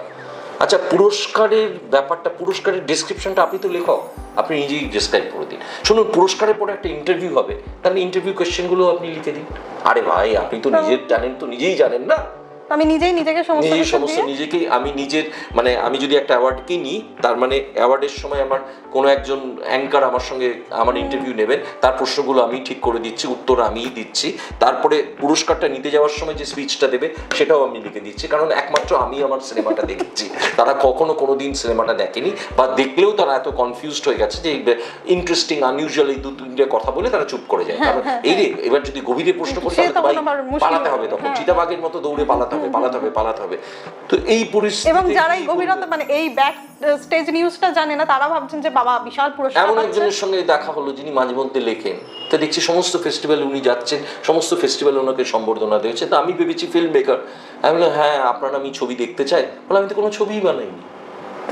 উনি গত 10 বছর ধরে সম্বর্ধনা পেয়ে যাচ্ছেন বিভিন্ন জায়গায়, সেটাই রহস্য আর কি, সম্বর্ধনা পেয়ে যাচ্ছেন যে আমাদের বিশিষ্ট অতিথি এরকমই এই ফিল্ম ফেস্টিভ্যাল এই ধরনের। এবং আরেকটা কথা বলতে আমি বাধ্য হচ্ছি সায়নী, সেটা হচ্ছে যে দেখো ব্যাঙের ছাতার মতো গুজিয়ে উঠছে ফিল্ম ফেস্টিভ্যাল। আমার ভীষণ ইচ্ছা আমি একটা ফিল্ম ফেস্টিভ্যাল চালু করবো, যেটার নাম হচ্ছে নিফ। কেন নিফ? আমি থাকি নাকতলাতে, নাকতলা ইন্টারন্যাশনাল ফিল্ম ফেস্টিভ্যাল। তো এবার ধরো নাকতলা ইন্টারন্যাশনাল ফিল্ম ফেস্টিভ্যালে আমি যদি অভিনয় করি, আমি নিজেকে বেস্ট অ্যাওয়ার্ড দিতেই পারি, নিজের স্পিচ নিজেই লিখবো। এই তো হচ্ছে, এটাই তো হচ্ছে। মানে কিছু অর্গানাইজেশন আছে যারা হচ্ছে আপনারা ইন্ডিভিজুয়াল ছবি বানিয়েছেন এবং আমাদের জমা দিন একটা সার্টেন অ্যামাউন্ট, এটা আমাকে দিতে হবে, এবং সেখানে যারা জমা দিচ্ছে কেউ না কেউ সবাই প্রাইজ পেয়ে এবং যাচ্ছে। আরেকটা মারাত্মক বিষয়, এদের কিরকম জানেন, এদের কিরকম মায়োপিক। আমি সবসময় বলি যে হাগো শোনা, একটা কথা, একটা জিনিস একটু চিন্তা করো তো সোনামণি আমার, আচ্ছা সিনেমাটা জমা দিতে ফিস দিতে হচ্ছে, তাই তো, এন্ট্রি ফি দিতে হচ্ছে, হাগো সিনেমাটা করতে কিছু টাকা লেগেছে নাকি? তাহলে যে যে যে লোকটা তোমার এন্ট্রি ফি দিয়ে তুমি যার সিনেমাটা দেখালে সেখানে তুমি টিকিট বেচে তুমি টাকা পাচ্ছ, আর যে লোকটা ওই লগ্নি করে সিনেমাটা করলো, হাগো সে টাকা পাবে না? না না, টাকা পাবে না। না, আপনি জমা দিন না, আপনি জমা দিন, এবং এটা কি সিস্টেম এখানে? আমার কথা, 10 জমা দিলে 10 জনে কিছু না কিছু পুরস্কার পাবে, কিছু না কিছু পাবে। এবং শাইনি, আমার সবচেয়ে বড় প্রশ্নটা হচ্ছে এখানে সরকারের ভূমিকাটা কি, পাবলিকের ভূমিকাটা কি, এখানে ফিল্ম বডিগুলোর ভূমিকাটা কি? কেন? আমার কথা হচ্ছে to be very fair to the organisers, আপনি যখন এন্ট্রি ফি নিচ্ছেন তাহলে আপনাকে যে ছবিটা সিলেক্টেড হচ্ছে তাকে টাকা দিতে হবে, কারণ cinema film making is expensive, 1 নম্বর কথা। 2 নম্বর কথা হচ্ছে এখানে অনেক স্মল ইনভেস্টার্স আছে, তো তারা কেন টাকা পাবে না? সব কেন ফ্রি হবে? আমি বিরাট ফেস্টিভ্যাল একটা জানি, $40 করে টিকিট বিক্রি হয়, তাদের সেখানে যেহেতু এত নামি ফেস্টিভ্যাল, আপনার সেই ঝাউপাতাটা দরকার। এবার সেই ঝাউপাতাটা দরকারের ফলে আপনি কি বলে, ওকে ওকে ঠিক আছে বাবা, ওদের ঘাটাবো না, অ্যাটলিস্ট আমি তো অনেক মিডিয়া কভারেজ পাবো, কিন্তু আমি কোনো টাকা পাচ্ছি না। কিন্তু যেটা হচ্ছে সেটা হচ্ছে যে লগ্নি করার মানুষরা পালিয়ে যাচ্ছে, তারা দেখছেন যে অ্যামাউন্টটা আমরা ইনভেস্ট করছি সেই অ্যামাউন্টটা ফিরে আসছে না, এবং তখন গিয়ে তাদের রাগ ঘৃণা তখন পরিচালকের উপর পড়ছে। কিন্তু পরিচালক একটা স্মল কক, এই পুরো ব্যাপারটাতে একটা স্মল কক, তার এখানে কিছুই করার নেই, কিন্তু সেটা কেউ অ্যাড্রেস করছে না, ফিল্ম বডিজ অ্যাড্রেস করছে না। এটা অদ্ভুত, আমি অবাক হয়ে যাচ্ছি। ফেস্টিভ্যাল মানে তারা কিন্তু দেয়ার মিন্টিং মানি, এবার তাদেরও খরচ আছে, কিন্তু ভাই ফিল্ম করতে তো প্রচুর খরচ হচ্ছে। তোমার ফেস্টিভ্যালটা চলছে because somebody has made a few films, তো তাদের তো টাকা দিতে হবে, তুমি তো সিলেক্ট করছো, তো এটা তো বেসিক কথা। সংস্কৃতির ক্ষেত্রেই আপনি দেখবেন, মানে তুই ভালো গান করিস, একটুখানি এসে একটু গান করে দে তো, তুই আমার একটা প্রোগ্রাম হচ্ছে একটু গান করে দে, এইটা শিল্পীকে সম্মান দেওয়া, যে তার একটা পারিশ্রমিক দেওয়া উচিত, সেইটা মানে কবিতা পড়ে, হ্যাঁ কবিতা, একজন কবিকেও যে সেই সম্মানটা দেওয়া উচিত, সেটা এখানে কেউ ভাবে না। মানে এটা এত খারাপ লাগে। থিয়েটার করতে গিয়ে দেখেছি আমার টেকনোক্যাট বন্ধু, যে মানে মিলিয়নসে আর্ন করে, 70 টাকা টিকিট কেটে সে আসবে না। কেন ভাই, তুই থিয়েটার করছিস, আমি টিকিট কাটবো কেন? ভাই তুই কবিতা লিখেছিস, ভাই আমাকে কবিতার বই কিনতে হবে কেন? হ্যাঁ, এই যে আমি আপনাকে বললাম একটু আগে, মানে এইগুলো, এই মানসিকতার কোনো মানে হয়? এই আমরা এদিকে আবার বলি বাংলা আমাদের কালচার, মানে সংস্কৃতির একদম একটা বিশাল ব্যাপার, এদিকে গভীরে এই জিনিসগুলো আমরা ফেস করছি, যারা এগুলো নিয়ে আমরা চর্চা করছি। মানে এইটা, এটা হিপোক্রেসি নয়? এবং এই হিপোক্রেসিটার বিরুদ্ধে কজন আওয়াজ তুলছেন? কেউই প্রায় আওয়াজ। আমি এক সময় অনেক কবিতার বই দিয়েছি, এখন আর দিই না, ভালো লাগে না। মানুষকে যখন তুমি মানে দিয়ে দাও কবিতার বইটা, সে কিন্তু সেই সম্মানটা তোমাকে, কবিকে সেই সম্মানটা দেয়। এবং আমি যদি দিও, আমি পড়েছিস বা পড়েছেন, পড়বো, এখনো সময় হয়নি, খুব ব্যস্ত, পড়েছি, বুঝিনি, কনফিউজড হয়ে গেছে, মাথা ধরে গেছে, সেটাও শুনতে হয়েছে। এবং আরো একটা মজার কথা বলি, তুমি বিদেশের কথা বলছিলে, বিদেশে এখানে তুমি লক্ষ্য করেছো থিয়েটার সিনেমার সময় যে কোনো সময় হলে মানুষ ঢুকে যাচ্ছেন? হ্যাঁ, বিদেশে কিন্তু ওখানে যদি মানে 5টায় শুরু হবে, 5:03 বা 5:05 অব্দি দেখা হবে, তারপর কিন্তু গেট ক্লোজড। আপনার টিকিট থাকতে পারে, কাটা থাকতে পারে, কিন্তু আপনি শিল্পীকে অসম্মান করবেন না। আপনি ওই 5:30টার সময় এসে 5টার শোটায়, কিন্তু শো শুরু হয়ে গেছে 5টা থেকে, এবার 5:30টায় এসে মানে গদাই লস্করি চালে আপনি এসে বসে বললেন কেন ভাই আমি টিকিট কেটেছি, চলবে না, হবে না। এগুলো কিছু কিছু তো করা উচিত। এইগুলোই মনে হয় যে মানে ঠিক সম্মানটা, মানে যথার্থ সম্মানটা ওরা দিতে জানে, যেটা আমাদের এখানে ভীষণভাবে। এবং কোনো কবিতার অনুষ্ঠানে আমি দেখছি একজন কিছু বলছেন, কবিতা পড়ছেন, তার সামনে দিয়ে উঠে বেরিয়ে চলে গেল, কিন্তু তারটা শোনা বা শেষ হওয়া অবধি অপেক্ষা করা, এই কার্সিটুকু মানে নেই, অনেকেই দেখান না। হ্যাঁ, অনেকেই, খুবই দুঃখের। এবং আমার মানে এতটা গভীরভাবে আলোচনা, মানে কোনো ইউটিউব চ্যানেল আমি জানি না কোথাও আগে হয়েছে কিনা, ভীষণ অনেকগুলো হার্শ মানে রিয়েলিটির কথা, সেটা আমিও জানি না আমার কি হবে। তার আগে আমি গৌতম দাসের কাছে একটা চিঠি লিখে যাবো যে আমাকে যদি খুন করা হয় এসব কথা বলার জন্য তুমি দায়ী নও। মন খুলে আড্ডা দিয়েছিলাম, মন খুলে কথা বলায় অনেক কথা বেরিয়ে এলো। এরপর থেকে মানে একটা অন্যরকম প্রশ্ন করি, যারা লেখালেখি করি আমরা, আমাদের জীবনে একটা খুব ভাস্ট একটা চ্যাপ্টার জুড়ে থাকে প্রেমকে আপনি কিভাবে দেখেন? বাবা, এই ভয়ঙ্কর প্রশ্ন, এই ভয়ঙ্কর প্রশ্ন। প্রেমকে আমি কতভাবে দেখি। হ্যাঁ, এক নম্বর কথা হচ্ছে সেই বাঙালি, আমি একবার নরওয়েতে গেছিলাম একটা লিগ ফেস্টে, তো আমাকে একজন নরওয়েজিয়ান ভদ্রলোক উঠে দাঁড়িয়ে প্রশ্ন করেছেন, বাঙালিরা, উনি বলছেন specially people from eastern side of India, তারা কেন এত কবিতা লেখে? আমি বললাম যে স্যার, আমরা প্রথম যখন স্কুলে পড়ি, প্রেমে পড়ি, এবং ইউজুয়ালি মানে আমরা না শুনি, না শোনার পরে আমরা দেবদাস হয়ে যাই বা আমরা কবি হয়ে যাই, সেটা কবিতা লেখা শুরু। এবার প্রেম ব্যাপারটাকে আমি যেভাবে দেখি, যে প্রেমটা হচ্ছে একজন শিক্ষকের মতো, জানো তো। শিক্ষক কে বলতো? শিক্ষকের ডেফিনিশন হচ্ছে a teacher is a person who never learned his lessons. তার ফলে টিচার খুব ভালো করে মানে শেখাতে পারে। তো আমার জীবনে প্রেম তো ব্যর্থ, তো যেহেতু ব্যর্থ প্রেমিক হিসেবে কোনো আক্ষেপ নেই, দুঃখ নেই, তাই আমি অনেক জ্ঞান দিতে পারি প্রেমকে। আর যারা দেখবে খুব সফল, তারা চুপচাপ থাকে, তার মানে তাদের ভেতরেও একটা লড়াই চলছে, কিন্তু সেটা বেশি বলে না। আমার মনে হয় যেটা, আমি যেটা বলি, প্রেমে পড়লে যদি 2টো কবিতা লেখা হয়, প্রেম ভাঙলে 4টে কবিতা, চারটে। এবং সেই অবশ্যই সেই লার্স ভন ট্রিয়ারের কথা মনে পড়ছে, বিখ্যাত ডেনিশ ফিল্ম ডিরেক্টর। তো উনি যখন অ্যাসাইলামে ছিলেন, আমি শুনেছি অ্যাসাইলামে ছিলেন, তো তখন উনি প্রচুর সিনেমা স্ক্রিপ্ট লিখেছেন। এবার সিনেমা স্ক্রিপ্ট লিখে তো ওনার ছবি তো মানে ওয়ার্ল্ড ওয়াইড সেন্সেশন হয়ে যায়। এবার অ্যাসাইলাম থেকে ওনাকে ছেড়ে দেওয়া হচ্ছে, উনি ভালো আছেন, প্রডিউসার এসছে, না আপনি স্ক্রিপ্ট বলে, আমি তো এখন অবসাদগ্রস্ত নই, আমার তো এখন অবসাদ নেই। তো তোমার সেই কথাটার মতো, আমার তো কোনো ব্রেকআপ হয়নি, তাহলে আমি লিখবো কি করে? তো যাই হোক, যদি প্রশ্নের উত্তরটা দিতে হয়, আমার মনে হয় যে কোথাও গিয়ে একটা আন্ডারস্ট্যান্ডিং, যে তুমি আমাকে ভালোবাসো কিনা বা আমি তোমাকে ভালোবাসি কিনা, তার চেয়েও বেশি ইম্পর্টেন্ট হচ্ছে যে তুমি কি আমাকে বোঝো, বা তুমি যদি আমাকে বুঝতে পারো, তাহলে বাকিটা রেস্ট উইল ফলো। বাকি তুমি যদি আমার কবিতাটা বুঝতে পারো, তুমি যদি বুঝতে পারো আমি কেন এই সিনেমাটা মানিয়েছি, তাহলে আমার মনে হয় বাকিটা মানে সেই বাবার লেখার মতো, দেবাশিস বন্দ্যোপাধ্যায়ের বিখ্যাত একটা লেখা গল্পে, যে শ্রেষ্ঠ সংলাপ হচ্ছে সেই সংলাপটা যেখানে কোনো সংলাপ নেই, যেখানে কোনো সংলাপ নেই। এবং আমি গল্পটা বলি, তোমার খুব ভালো লাগবে, ছোট্ট করে বলি। গল্পটার নাম আমি গোপাল। তো একটি মেয়ে প্রতি সপ্তাহে চিঠি পেত একটি ছেলের কাছ থেকে, যে ছেলেটি লিখতো, তোমাকে আজকে ক্লাসে বুলিং করা হয়েছে, তুমি মন খারাপ করো না, আমি তোমার জন্য আছি। বিশ্বাস করো, বুলিং একটা অপরাধ, কিন্তু তুমি এই বুলিংয়ের কুপ্রভাব কাটিয়ে তুমি আবার পারবে। আজকে তোমার মন খারাপ ছিল, কিন্তু তুমি জেনে রেখো তোমার জন্য কেউ একজন অপেক্ষা করছে, আমার নাম গোপাল। এরম করে মেয়েটা কোনোদিনই ছেলেটাকে খুঁজে পায় না। তখন ছেলেটা লিখছে, তুমি আমাকে খুঁজে পাওনি, সেটা কোনো ব্যাপার না, কিন্তু আমি তো আছি, কোথাও একটা তো আছি, তুমি তো সেটা ভেবেই তুমি খুশি থাকো। এবং তারপরে মেয়েটা ভাবছে যে কে হতে পারে। মেয়েটা তার গ্রামে ফিরে যায়, গ্রামে ফিরে গিয়ে জিজ্ঞেস করে, আচ্ছা গোপাল নামে কেউ কি আছে?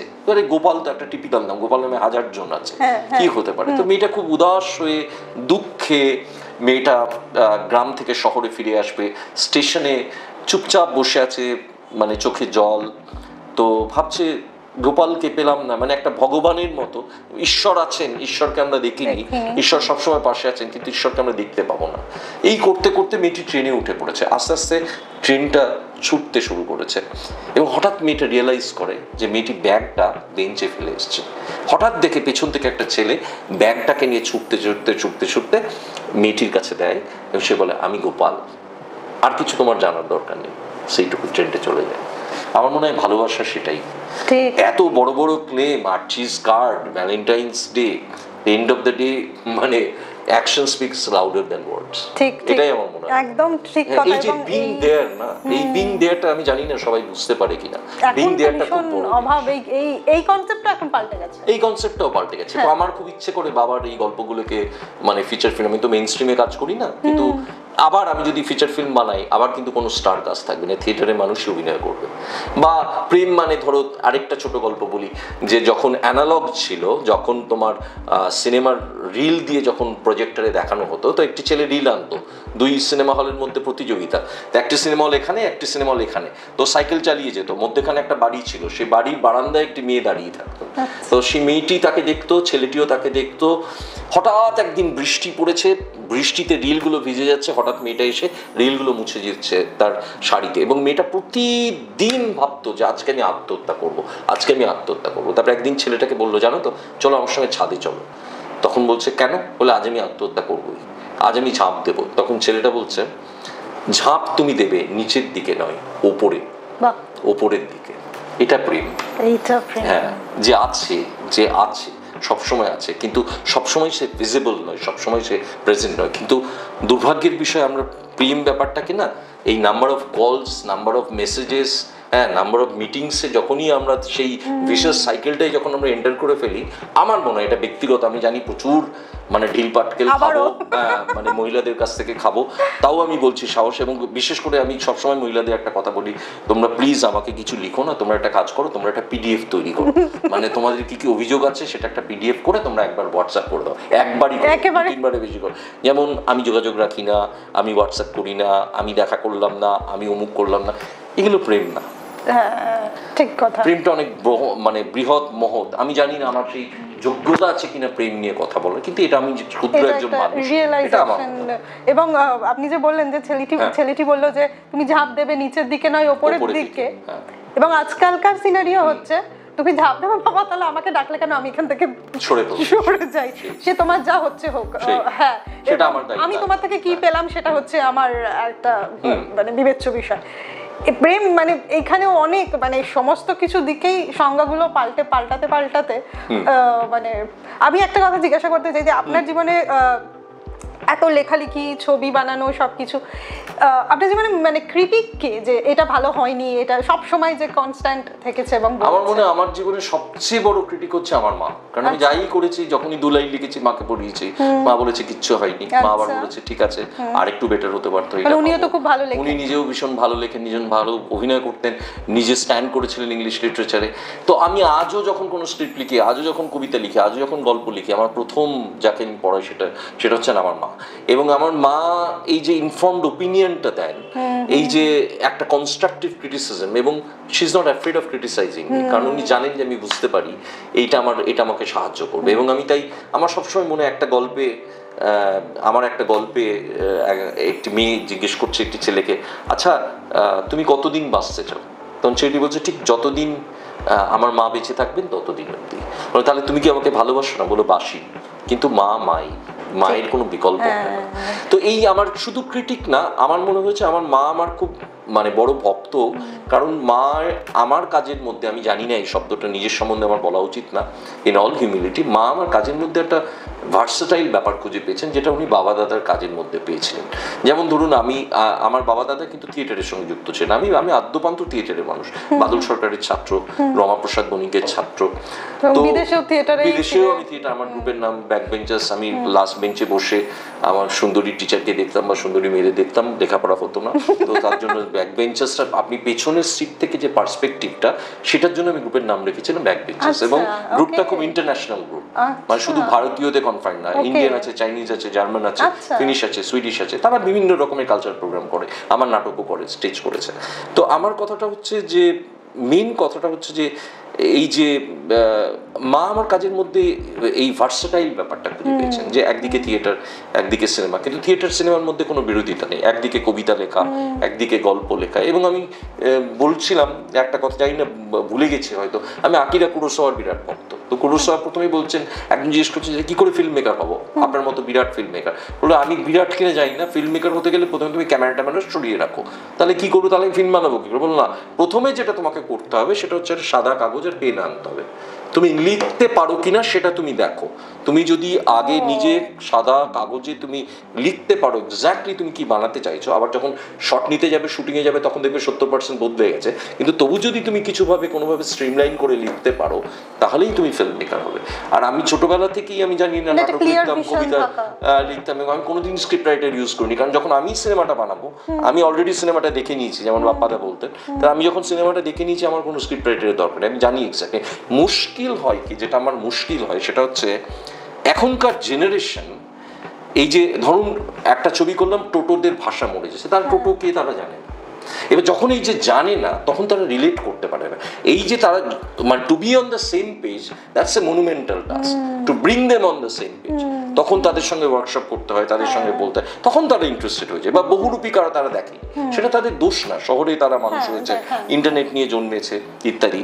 বা ধরুন তৃতীয় ছবিটা মৃত্যু, ভারতীয় ফিলোসফি কি বলে, মৃত্যু কি সত্যিই মৃত্যুর কি মৃত্যু আছে, বা মানুষ মরলে কোথায় যায়, কোথায় যেতে পারে, ঠিক আছে, বা একটা ড্যাম হবে, 5 থেকে 10 লক্ষ গাছ কাটা হবে, সেটার গ্লোবাল একটা এনভায়রনমেন্টাল ইম্প্যাক্ট কি, স্পেশালি অযোধ্যা পাহাড়ে যেটাকে আমরা অ্যামাজন বলি, অ্যামাজনের মতো একটা ফরেস্ট বলি, যদিও ওটা রেন ফরেস্টিক নয়, কিন্তু যাই হোক, এই যে ব্যাপারগুলো ওরা ইন্টারেস্টেড হয়ে যায় যখন আমি সেটা বোঝাতে পারি। কিন্তু খুব ভালো হয় যদি মানুষ আরও যদি বেশি নন ফিকশন পড়ে, নন ফিকশনের মধ্যে যে স্টোরিটা থাকে which is stranger then fiction.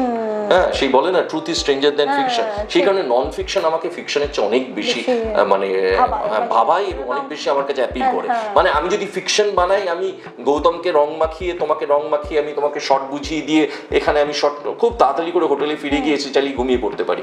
কিন্তু চ্যালেঞ্জটা হচ্ছে যে আমি একটা রিয়েল স্টোরি বলছি with real people on real, তারা people who have never acted before, people who do not wish to be seen on screen, people who are fed up with the system, people who don't see the point why cinema should be made about their condition, তাদের প্লাইট, কেন আমরা cinema বানাবো। যেমন আমি cinema বানাতে গেলে বহুরূপীরা বলছে আপনি একটা হাসপাতাল বানাচ্ছেন না কেন, আমি তখন বলি যে আমি তো পুঁজিপতি নই, আমার কাছে এত টাকা নেই হাসপাতাল বানানো। কিন্তু বললো এই সিনেমাটা কি করে আমাদের জীবন বদলে দেবে, সিনেমা তো সত্যিই জীবন বদলাতে পারে না, কিন্তু অ্যাটলিস্ট যদি 10টা লোক দেখে, হু নোস, একজন যদি একটা এঞ্জেল এসে যদি একটু হেল্প করে, সেটাই আমার উদ্দেশ্যটা। স্পেশালি সেই গল্পগুলোকে সিনেমার পর্দায় তুলে আনা যেগুলো মেইন স্ট্রিম মিডিয়া দেখাচ্ছে, যেগুলো মেইন স্ট্রিম মিডিয়া কভার করে না, because this subjects do not fascinate main stream media. আমরা এত শহর কেন্দ্রিক হয়ে গেছি যে আমরা পিরামিডের বটমে কারা আছে, কি করছে, কিভাবে বেঁচে আছে, we just don't care, we just don't care. এবং সেটার ম্যানিফেস্টেশনটাই হচ্ছে এই পভার্টি, সেটার ম্যানিফেস্টেশনটাই হচ্ছে এই আনরেস্ট। কিন্তু যদি মানে যেমন প্রফেসর প্রহ্লাদ বলতেন, বটম অফ দ্য পিরামিডটাকে যদি আমরা আমাদের নিজেদের স্বার্থে প্রফিট, আজকে আমি যদি ধরি মাল্টিন্যাশনালদের মেন উদ্দেশ্য হচ্ছে প্রফিট করা, আমরা যদি সেই মানুষগুলোকে একটু এডুকেট করে আমাদের কাস্টমার বানাতাম, eventually the whole society would have benefit. সেই বিগার পিকচারটা কিন্তু আমরা দেখতে পাচ্ছি। তো আমার মনে হয়েছে আমি ক্ষুদ্র মানুষ, আমি আমার ক্যামেরা দিয়ে, সনি ক্যামেরা দিয়ে আমি দেখাতে পারি কি ঘটছে, but I am not going to be judgemental. আমি বলতে পারি না আপনার কি করা উচিত কি করা উচিত না, আমি আপনাকে প্রভোক করবো to think, then you have to take a decision. যেমন ওয়াটারওয়ালা বানিয়েছি কলকাতার ভিস্তিদের ওপর প্রথম ডকুমেন্টারি, ভিস্তি এখন 2জন বাকি আছে, তারা সারা জীবন চামড়ার ব্যাগে জল দিয়ে এসছেন। এবার প্রশ্ন হচ্ছে আমাদের বিজলি আছে, আমাদের মিনারেল ওয়াটার আছে, পাইপস আছে, আমাদের দরকার নেই, কিন্তু তারা অন্য কিছু পারে না। যে মানুষটা পটচিত্র আঁকেন তিনি ওটাই পারেন, তাহলে তার কোনো ভ্যালু নেই। সে যেহেতু জাভা C++ ল্যাঙ্গুয়েজ জানে না, সে আইটি প্রফেশনাল, তার ভ্যালু নেই। তাহলে we have to do something for this people. তো if you are not doing something for this people, তাহলে it's not an inclusive society. তাহলে এটা ইনক্লুসিভ সোসাইটি কেন বলছি আমরা, সেটাই আমার সিনেমাটা এই প্রশ্নটা করে। এবার বাকিটা আপনাদের উপর, how you react, what you do, মানে what should be done, what step should be taken to alleviate poverty, বা এই মানুষগুলোকে কি করে, হেরিটেজকে কি করে রক্ষা করে। যেমন ধরুন টোটোপাড়াতে কোনো মিউজিয়াম নেই, বহু শব্দ হারিয়ে গেছে। টোটো স্ক্রিপ্ট 2014 সালে ননীরাম টোটো মানে বর্ণমালা আবিষ্কার করেন, এবং আজকে 1000 থেকে 1200 জন টোটো ভাষায় কথা বলছেন, কিন্তু টোটো কোনো ইকোনমি নেই, তারা সারা ভারতে ছড়িয়ে পড়ছেন, বিভিন্ন জায়গায় নেপালি ভারতীয়দের সঙ্গে তাদের বিয়ে হয়ে তাদের ভাষাটা হারিয়ে যাচ্ছে। এবং ইন্টারেস্টিংলি আমি আপনাকে বলি, 1947-এর পরে India has lost 150 languages. Every 3 to 4 months we loose at least 1 indigenous mother tongue. এবং আমেরিকার পরে আমরা লার্জেস্ট নাম্বার অফ ল্যাঙ্গুয়েজেসের মানে মৃত্যু আমাদের দেশে করছে। এটা যদি প্যান্ডেমিক না হয় তাহলে কোনটা প্যান্ডেমিক, যেটা শুধু কোভিডই প্যান্ডেমিক? এবং এখানে আমি অবাক যে আমি তো এত বছর 30 বছর তো আমি দেশে ছিলাম না, এগুলো তো ঘটে যাচ্ছে। বহুরূপীরা ছিলেন, ভিস্তিওয়ালারা ছিলেন, টোটোরা ছিলেন, কি হলো? মানে কিছুই হলো না। হ্যাঁ, তো এইগুলোর জন্য আমার মনে হয় cinema is a very powerful medium, এবং দ্যাটস ওয়াই আমি কমার্শিয়াল সিনেমা চুজ করি, আমি এই ধরনের সিনেমা চুজ করছি।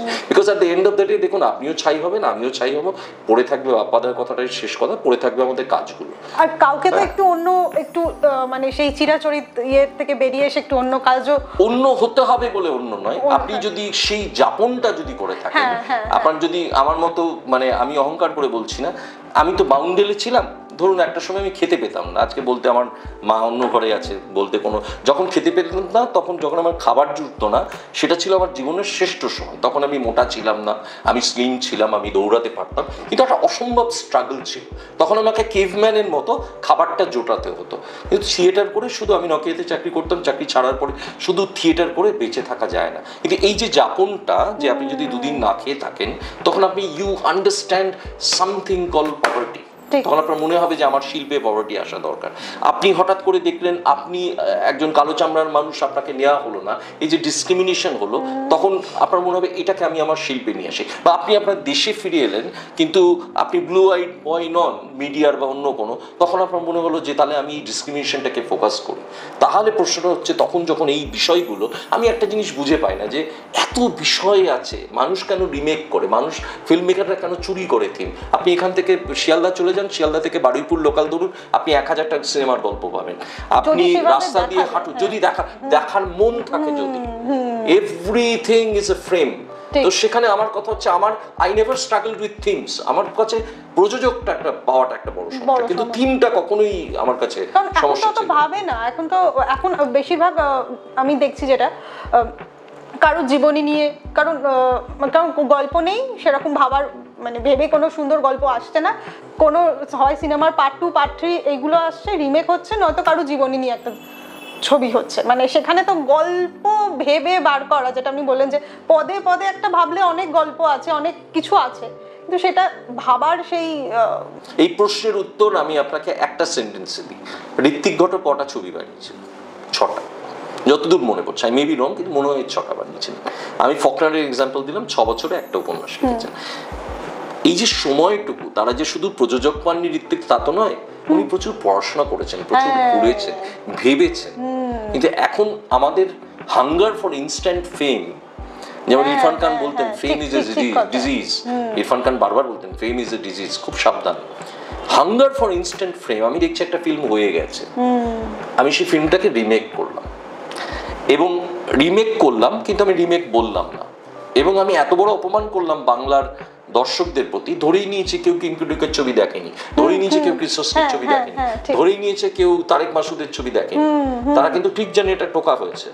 বা আমি এরকমও দেখেছি, প্রচুর এক্সাম্পল রয়েছে। বা ধরুন আমি বলি, ছোটবেলায় যখন আমি সৃজনমালায় গেছি পুরুলিয়াতে, তখন দেখেছি আমার ছোটবেলায়, তখন 10 কি 11 বছর বয়স, বহু কলকাতার শিল্পী টেপ রেকর্ডার নিয়ে গিয়ে ঝুমুর গান রেকর্ড করে, তারা একটু এদিক ওদিক করে, মানে যারা অরিজিনাল গীতিকার বা যারা গানগুলো লিখেছেন তাদের সেই স্বীকৃতিটা দেওয়া হয়নি।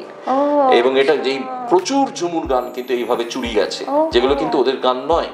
সুনীল মাহাতো যেমন পুরুলিয়ার বিখ্যাত স্কলার, উনি আপনাকে বলতে পারবেন আরো ভালো করে কত গান কলকাতার শিল্পীরা, বিদ্যজনেরা চুরি করেছেন সমস্ত এই গায়কটা। হ্যাঁ হ্যাঁ, এটা একটা ব্যাপার। তো এবার এই যে কথাটা হচ্ছে যে আমি এই যে আন্ডার এস্টিমেট করলাম যে আমি ধরতেই পারবে না কোত্থেকে, মানে সবাই বোকা, দর্শক এটা একটা insult.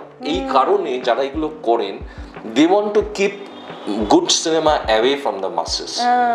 Bad cinema, bad culture, bad money promote করতে একটা নেক্সাস তৈরি হয়েছে। তারা এই ধরনের ছবি করবে, যেখানে মারপিট থাকবে, যেখানে যৌনতা থাকবে, যেখানে আপনাকে ভাবতে হবে না কিছু, যেখানে স্টার থাকবে, এবং সেই লাইনটা দর্শক এটা খাবে, দর্শক এটা খাবে। আর খেতে খেতে দর্শকের ভুঁড়ি হয়ে গেছে, খেতে খেতে দর্শক মানে উন্মাদ হয়ে যাচ্ছে, পাগল হয়ে যাচ্ছে, মানে খেতে খেতে ফ্যাটি লিভার হয়ে যাচ্ছে, সেটা নিয়ে আমরা চিন্তা করছি না। এবং যখনই আমরা একটা অন্য ধারার সিনেমা দিই, তখনই বলি এটা না আতলামো, এটা একটা আতলামো, এটাকে কিন্তু মানুষ বিশেষে আতলামো বলি, যাকে আমরা সহ্য করতে পারছি না তাকে আতেল বলছি। আবার অন্য একই ছবি, অন্য ধারার ছবি কেউ বলছে যাকে সহ্য করতে পারছি, যিনি মিডিয়া প্রেফার্ড বা যিনি মানে preferred by certain powerful people, তাকে কিন্তু আমরা সেই বলছি। তো this hypocrisy has to end. এটা কোথাও গিয়ে একটা থামা দরকার, একটা এক্সট্রিমে চলে গেছে। এটা বেঙ্গল একটা ক্লাসিক এক্সাম্পল। সেটা আলোচনা তো চলতেই থাকবে, মানে এই আলোচনা একটা প্রসঙ্গের পর আরেকটা প্রসঙ্গ, মানে একদিন ক্যামেরা বন্ধ করে এরকম একটা আলোচনার একটা আড্ডা দেওয়ার ইচ্ছা রইল আরেকবার। যে প্রশ্নটা দিয়ে শেষ করতে চাই সেটা হচ্ছে যে নিজেকে সারাদিন তো এই ব্যস্ততার মধ্যে, মানে আপনার নিজের সারাদিনের রুটিনটা কি, আপনি কিভাবে নিজেকে পড়াশুনো বা সকাল থেকে কিভাবে নিজেকে কাজগুলোতে ভাগ করেন? এটা খুব বলা কঠিন। ধরুন আপনি যদি এটা গৌতম দাসকে বলেন, গৌতম দাস আমাকে হয়তো বলতে পারে যে আচার্য বাবুকে আমি অর্ধেক সময় ঘুমিয়ে থাকতে দেখি। এবার উনি দেখছেন ঘুমিয়ে আছেন, কিন্তু আমি ঘুমিয়ে ভাবছি যে আমি যদি আজকে মেক্সিকোতে যেতাম, মেক্সিকো সিটিতে, তাহলে আমি সিনেলোয়া কার্টেলের উপর একটা ডকুমেন্টারি করতাম। এটা একটা পার্সপেক্টিভ। আচ্ছা, এবার প্রশ্নটা হচ্ছে যে নানান রকম, আমি তো একটা বালির মতো, আমার নানান স্তর আছে। আমি যখন খুব অবসাদে ভুগছি, তখন আমি কিছু করছি না, হয়তো কবিতা পড়ছি, এবং অদ্ভুতভাবে কবিতা পড়ছি। কি করছি, আমি একটা বই নিচ্ছি, চোখটা বন্ধ করছি, হঠাৎ দেখছি 49 পাতা থেকে পড়া শুরু করলাম, করে আবার আমি 3 নম্বর পাতায় চলে গেলাম, তারপর আবার আমি 3 মাস পরে সেখানে ফিরে এলাম, পড়ছি। তা আমার বেসিক্যালি আমার মনে হয় সবসময় best is yet to come. আমি সবসময় খুঁজছি যে আমার কিছু একটা মানে মারাত্মক একটা কিছু থিম, মানে মারাত্মক কিছু একটা বিষয় যেটা আমি পর্দায় নিয়ে আসবো, বা যে বিষয়টা আমি উপন্যাস লিখবো বা কবিতা লিখবো, বা হঠাৎ কবিতা মাথায় চলে এলো। আমি আজকাল ইদানিং জানি না কেন আমি এত বছর চুপ করেছিলাম, যদিও আমার কবিতা লেখা শুরু ক্লাস 6 থেকে, যেমন তুমি বলছিলে, কিন্তু আমি তো কখনো বই প্রকাশ করিনি। যখনই ইচ্ছে হয় কবিতা লিখি। মায়ের সঙ্গে একটা দীর্ঘ সময় কাটাই, গত 1.5 বছরে মায়ের অ্যাক্সিডেন্ট হয়েছিল, টাচুড মা ভালো আছে। আমার কাছে মা অনেক বেশি ইম্পর্টেন্ট সিনেমা, থিয়েটার, লিটারেচারের চেয়ে। এবং সবচেয়ে বড় কথা আমি পড়ি, মানে আমার পড়তে খুব ভালো লাগে। মানে আমার মনে হয় যে ইন্টারনেট এবং গুগলের খুব ব্যাড ইউজ হচ্ছে ভারতবর্ষে এবং বিদেশেও তাই। প্রচুর কিছু পড়ার আছে। এবং যেহেতু আমি জিওপলিটিক্স পড়ি, রাজনীতি আমি মানে আমাকে ফ্যাসিনেট করে শুধু না, রাজনৈতিক খবর আমি রাখি, কিন্তু রাজনীতি নিয়ে কথা বলি না। এবং যেহেতু আমি পড়েছি সেটা নিয়ে, প্লাস থিয়েটারে কী কী হচ্ছে, নতুন কে কী কাজ করছেন, সিনেমা দেখা কখনো, এবং সবচেয়ে বড় কথা লেখালেখি, সিনেমা স্ক্রিপ্ট লেখা, নাহলে উপন্যাস লেখা, নাহলে গল্প লেখা, নাহলে কবিতা লেখা। আর বিশেষ পছন্দ করি না ফোনে কথা বলতে, ফোনটাকে খুব ভয় লাগে, ফোনটা এলেই ঠিক হ্যান্ডেল করতে পারি না। কিছু মানুষ বুঝতে পারেন না যে মানে আমাদের মতো মানুষরা সবসময় ফোনে থাকতে পারি না, বা আমি টানা অনেকক্ষণ ধরে কথা বলতে পারি না, মানে সেই এবিলিটিটা মানে নেই আমার। ছিল 30 বছর আগে আমি মানুষের সঙ্গে খুব মিশতে পারতাম, হই হট্টগোল করতাম, কিন্তু এখন যত দিন যাচ্ছে, যত বয়স বাড়ছে, আমি ঠিক দরজা বন্ধ করে নিজের ঘরে, আমার একটা অদ্ভুত ফিলিং হয়, দরজা বন্ধ করলেই মনে হয় এই যে একটা সাংঘাতিক কমোশন আউটসাইড ওয়ার্ল্ড, সেটা আমি বন্ধ করে দিলাম। এবং আমি এখন আমার নিজের নির্বাণ অ্যাচিভ করার মতো সেই বুদ্ধিস্ট একটা স্পিয়ারে চলে গেছি। সেখানে আমি বই পড়ছি, সেখানে আমি কবিতা লিখছি, সেটা আমার নিজের ঘরটাকে মনে হয় এটা ফুলডিংরি টিলা বা একটা অযোধ্যা পাহাড়ের ওপর বসে বৃষ্টি পড়ছে, আমি এক কাপ দুধ চা খাচ্ছি, দুটো কবিতা লিখছি, এভাবেই কেটে যায়, এভাবেই কেটে যায়। এটাই আমার জীবন। আমার মানে কোনো স্পেসিফিক্যালি ওই মাইক্রোসফট এক্সেলে বা কি বলে ওই গুগল ক্যালেন্ডারে সব লিখে রেখে ওইভাবে আমি পারি না, ওইভাবে ভাবতেও পারিনি, কোনোদিনই পারিনি। আর আমার কোনো প্ল্যানিং নেই, মানে আমার কোনো প্ল্যান নেই। কারণ আমি যখনই দেখেছি জীবনে আমি প্ল্যান্ড হবার চেষ্টা করেছি, যখনই আমি একটু অর্গানাইজড হয়েছি, আমি ডেঞ্জারাস হয়ে গেছি, ধ্বংস হয়ে গেছি আমি। মানে আমি যদি কোনো জায়গায় খুব তাড়াতাড়ি পৌঁছে যাই না, আমি নিজেই বলি হোয়াটস রং উইথ মি, কী হলো, তুমি টাইমে পৌঁছে, বা আমার ডেডলাইন আছে 15 তারিখের মধ্যে কবিতা দিতে হবে, আমি 12 তারিখে কবিতা দিয়েছি, তাহলে মনে হয় তার নিশ্চয়ই আমি খারাপ লিখেছি, নাহলে তো আমার 14 তারিখ রাত্রি 11:58 আমার কবিতাটা মেল পাঠানোর কথা, তাহলে নিশ্চয়ই আমি খুব খারাপ লিখে, বাবা কেন দিলাম। আমি নিজেই খুব অবাক হয়ে যাই যখন এটা হয়, তখনই দেখি আমার ভালো কিছু হয় না। কারণ আমি যখনই লেট ডেডলাইন মিস করি, তখনই দেখেছি যে আমার কোথায় ভালো লাগছে, যে মনে হচ্ছে স্যাটিসফ্যাকশনটা অ্যাচিভ করা যায় না, মনে হচ্ছে ঠিকঠাক মনে হয় কাজটা। মানে ক্রিয়েটিভ মানুষরা একটু খামখেয়ালি, একটু নিজের মতো, মানে এই জিনিসগুলো, মানে এটা আমার ক্ষেত্রেও আমি ভীষণভাবে ফিল করি যে কখনো ভালো লাগছে না, কখনো প্রচন্ড এনার্জি, সে কি না কি করে ফেলছি, কখনো কবিতা পড়ছি তো পড়ছি, এখন আর ভালো লাগছে না, কারোর ফোন ধরতে ইচ্ছা করছে না। মানে আমাদের ঠিক বোঝাটা মানুষ বুঝতে পারে, মানুষ মেলাতে পারে। দেখুন এই তুমি ভালোবাসার কথা বলছিলে না, যে ভালোবাসার মানুষ 6-7 ক্যাটাগরির হয়, আমরা হচ্ছে 8th ক্যাটাগরির মানুষ বা 9th। দেখো এখন তো 8টা প্ল্যানেট, আগে প্লুটোটা তো এখন বের করে দিয়েছে, কিন্তু মানুষ এখনো জানে 9 নম্বর একটা প্ল্যানেট আছে, কোথাও লুকিয়ে আছে, আমরা হচ্ছে সেই 9th প্ল্যানেট। মানে আমাদের ঠিক বোঝা যায় না, আমাদের অস্তিত্ব আছে কোথাও একটা আছে, এখনো জেমস ওয়েব স্পেস টেলিস্কোপ সেটা আমাদের খুঁজে পায় না, যার ফলে মানুষ বুঝতে পারে না, তার ফলে মানুষ ভাবে উইয়ার্ড। আমার মা বলেই দেন, ছেলে ফর্ম ফিল আপ করতে পারে না, ছেলে কি বলে ব্যাংকে যেতে ছেলের পছন্দ হয় না, ছেলের অফিসে যেতে ব্যুরোক্রেসি দেখলে আমি অসুস্থ হয়ে পড়ি, বা আমি হাসপাতালে গেলে আমি 3 দিন ট্রমাটাইজ থাকি। তো আমি এরকমই উইয়ার্ড যারা আমাকে টলারেট করতে পারেন, আমি তাদের এই ক্যামেরার সামনেই বলছি শত কোটি প্রণাম, কৃতজ্ঞতা জানাই।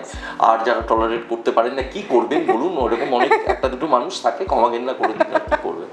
মানে এইরকম ভাবে কিছু ক্রিয়েটিভ মানুষ, মানে ক্রিয়েটিভিটি আমাদের মধ্যে অনেক কিছু দিয়ে যায়, এই অগোছালো ব্যাপারগুলো থাকে বলেই বোধহয় অনেক কিছু সৃষ্টির সেই রসদটা আসে। একদম গুছিয়ে কি আর পারতাম, গুগল ক্যালেন্ডারে লিখে রেখেছি 11:53 কবিতা লিখবো, এভাবে হয় না, এইভাবে হয় না। হ্যাঁ, এই কবিতা যখন এসে গেল, লিখে ফেললাম, আবার দীর্ঘ 6 মাস কিছুই এলো না, মাথায় এলো না, মনে হলো না, আমার মনে হচ্ছে যে আমি জোর করে কবিতা লিখছি, therefore I am not going to write a poem।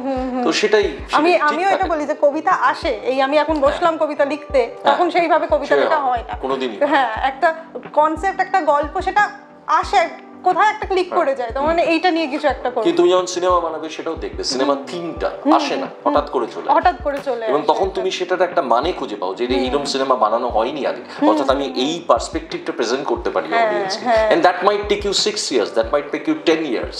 হ্যাঁ, তুমি পেলে না, কিন্তু একদিন হঠাৎ করে পেয়ে গেলে, and then you make it. হ্যাঁ, সেই বলে না যে কোয়ান্টিটির চেয়ে কিন্তু কোয়ালিটি অনেক বেটার। তুমি যদি জীবনে 2টো বইও লিখে থাকো, ভালো লিখে থাকো, সেটা অনেক বেটার যারা 200টা বই লিখেছে তাদের চেয়ে। একদম একদম, মানে এবারে একটু থামার সময় এসেছে, তো অনেক অনেক ধন্যবাদ আমাদের এতটা সময় দেওয়ার জন্য, এবং খুব ভালো আলোচনা হলো, একটা আড্ডাই বলবো আমি, অনেক বিষয় যেটা সবার সাথে তো সব আলোচনা সব কথা বলা যায় না এখানে, মানে আমিও নিজের মতো অনেকটা ফিল করে অনেক নিজের কথা বললাম। তো থ্যাংক ইউ। অবশেষে আমার চ্যানেলের জন্য কিছু শেষটা দিয়ে শুরু, মানে তোমাকে অসংখ্য ধন্যবাদ, তোমার সিনেমাটোগ্রাফারকে অসংখ্য ধন্যবাদ, এবং আপনারা যারা এই ইন্টারভিউটা দেখছেন কৃষ্টির চ্যানেলে, অবশ্যই লাইক এবং সাবস্ক্রাইব করে দিন। ইন্ডিপেন্ডেন্ট শিল্পীদের, স্বাধীন শিল্পীদের পাশে থাকুন, তাদের একটু উৎসাহ দিন। অনেক নামকরা মানুষ তেলা মাথায় তেল দেওয়া হলো, এবার একটু যারা স্বাধীনভাবে কাজ করতে যান, যারা একটু শিল্প যাদের কাছে অক্সিজেন, তাদের পাশে একটু দাঁড়ান, প্লিজ একটু দাঁড়ান। আর দাঁড়ানোর প্রথম পদক্ষেপ হবে লাইক এবং সাবস্ক্রাইব করা। অসংখ্য ধন্যবাদ। Thank you. নমস্কার।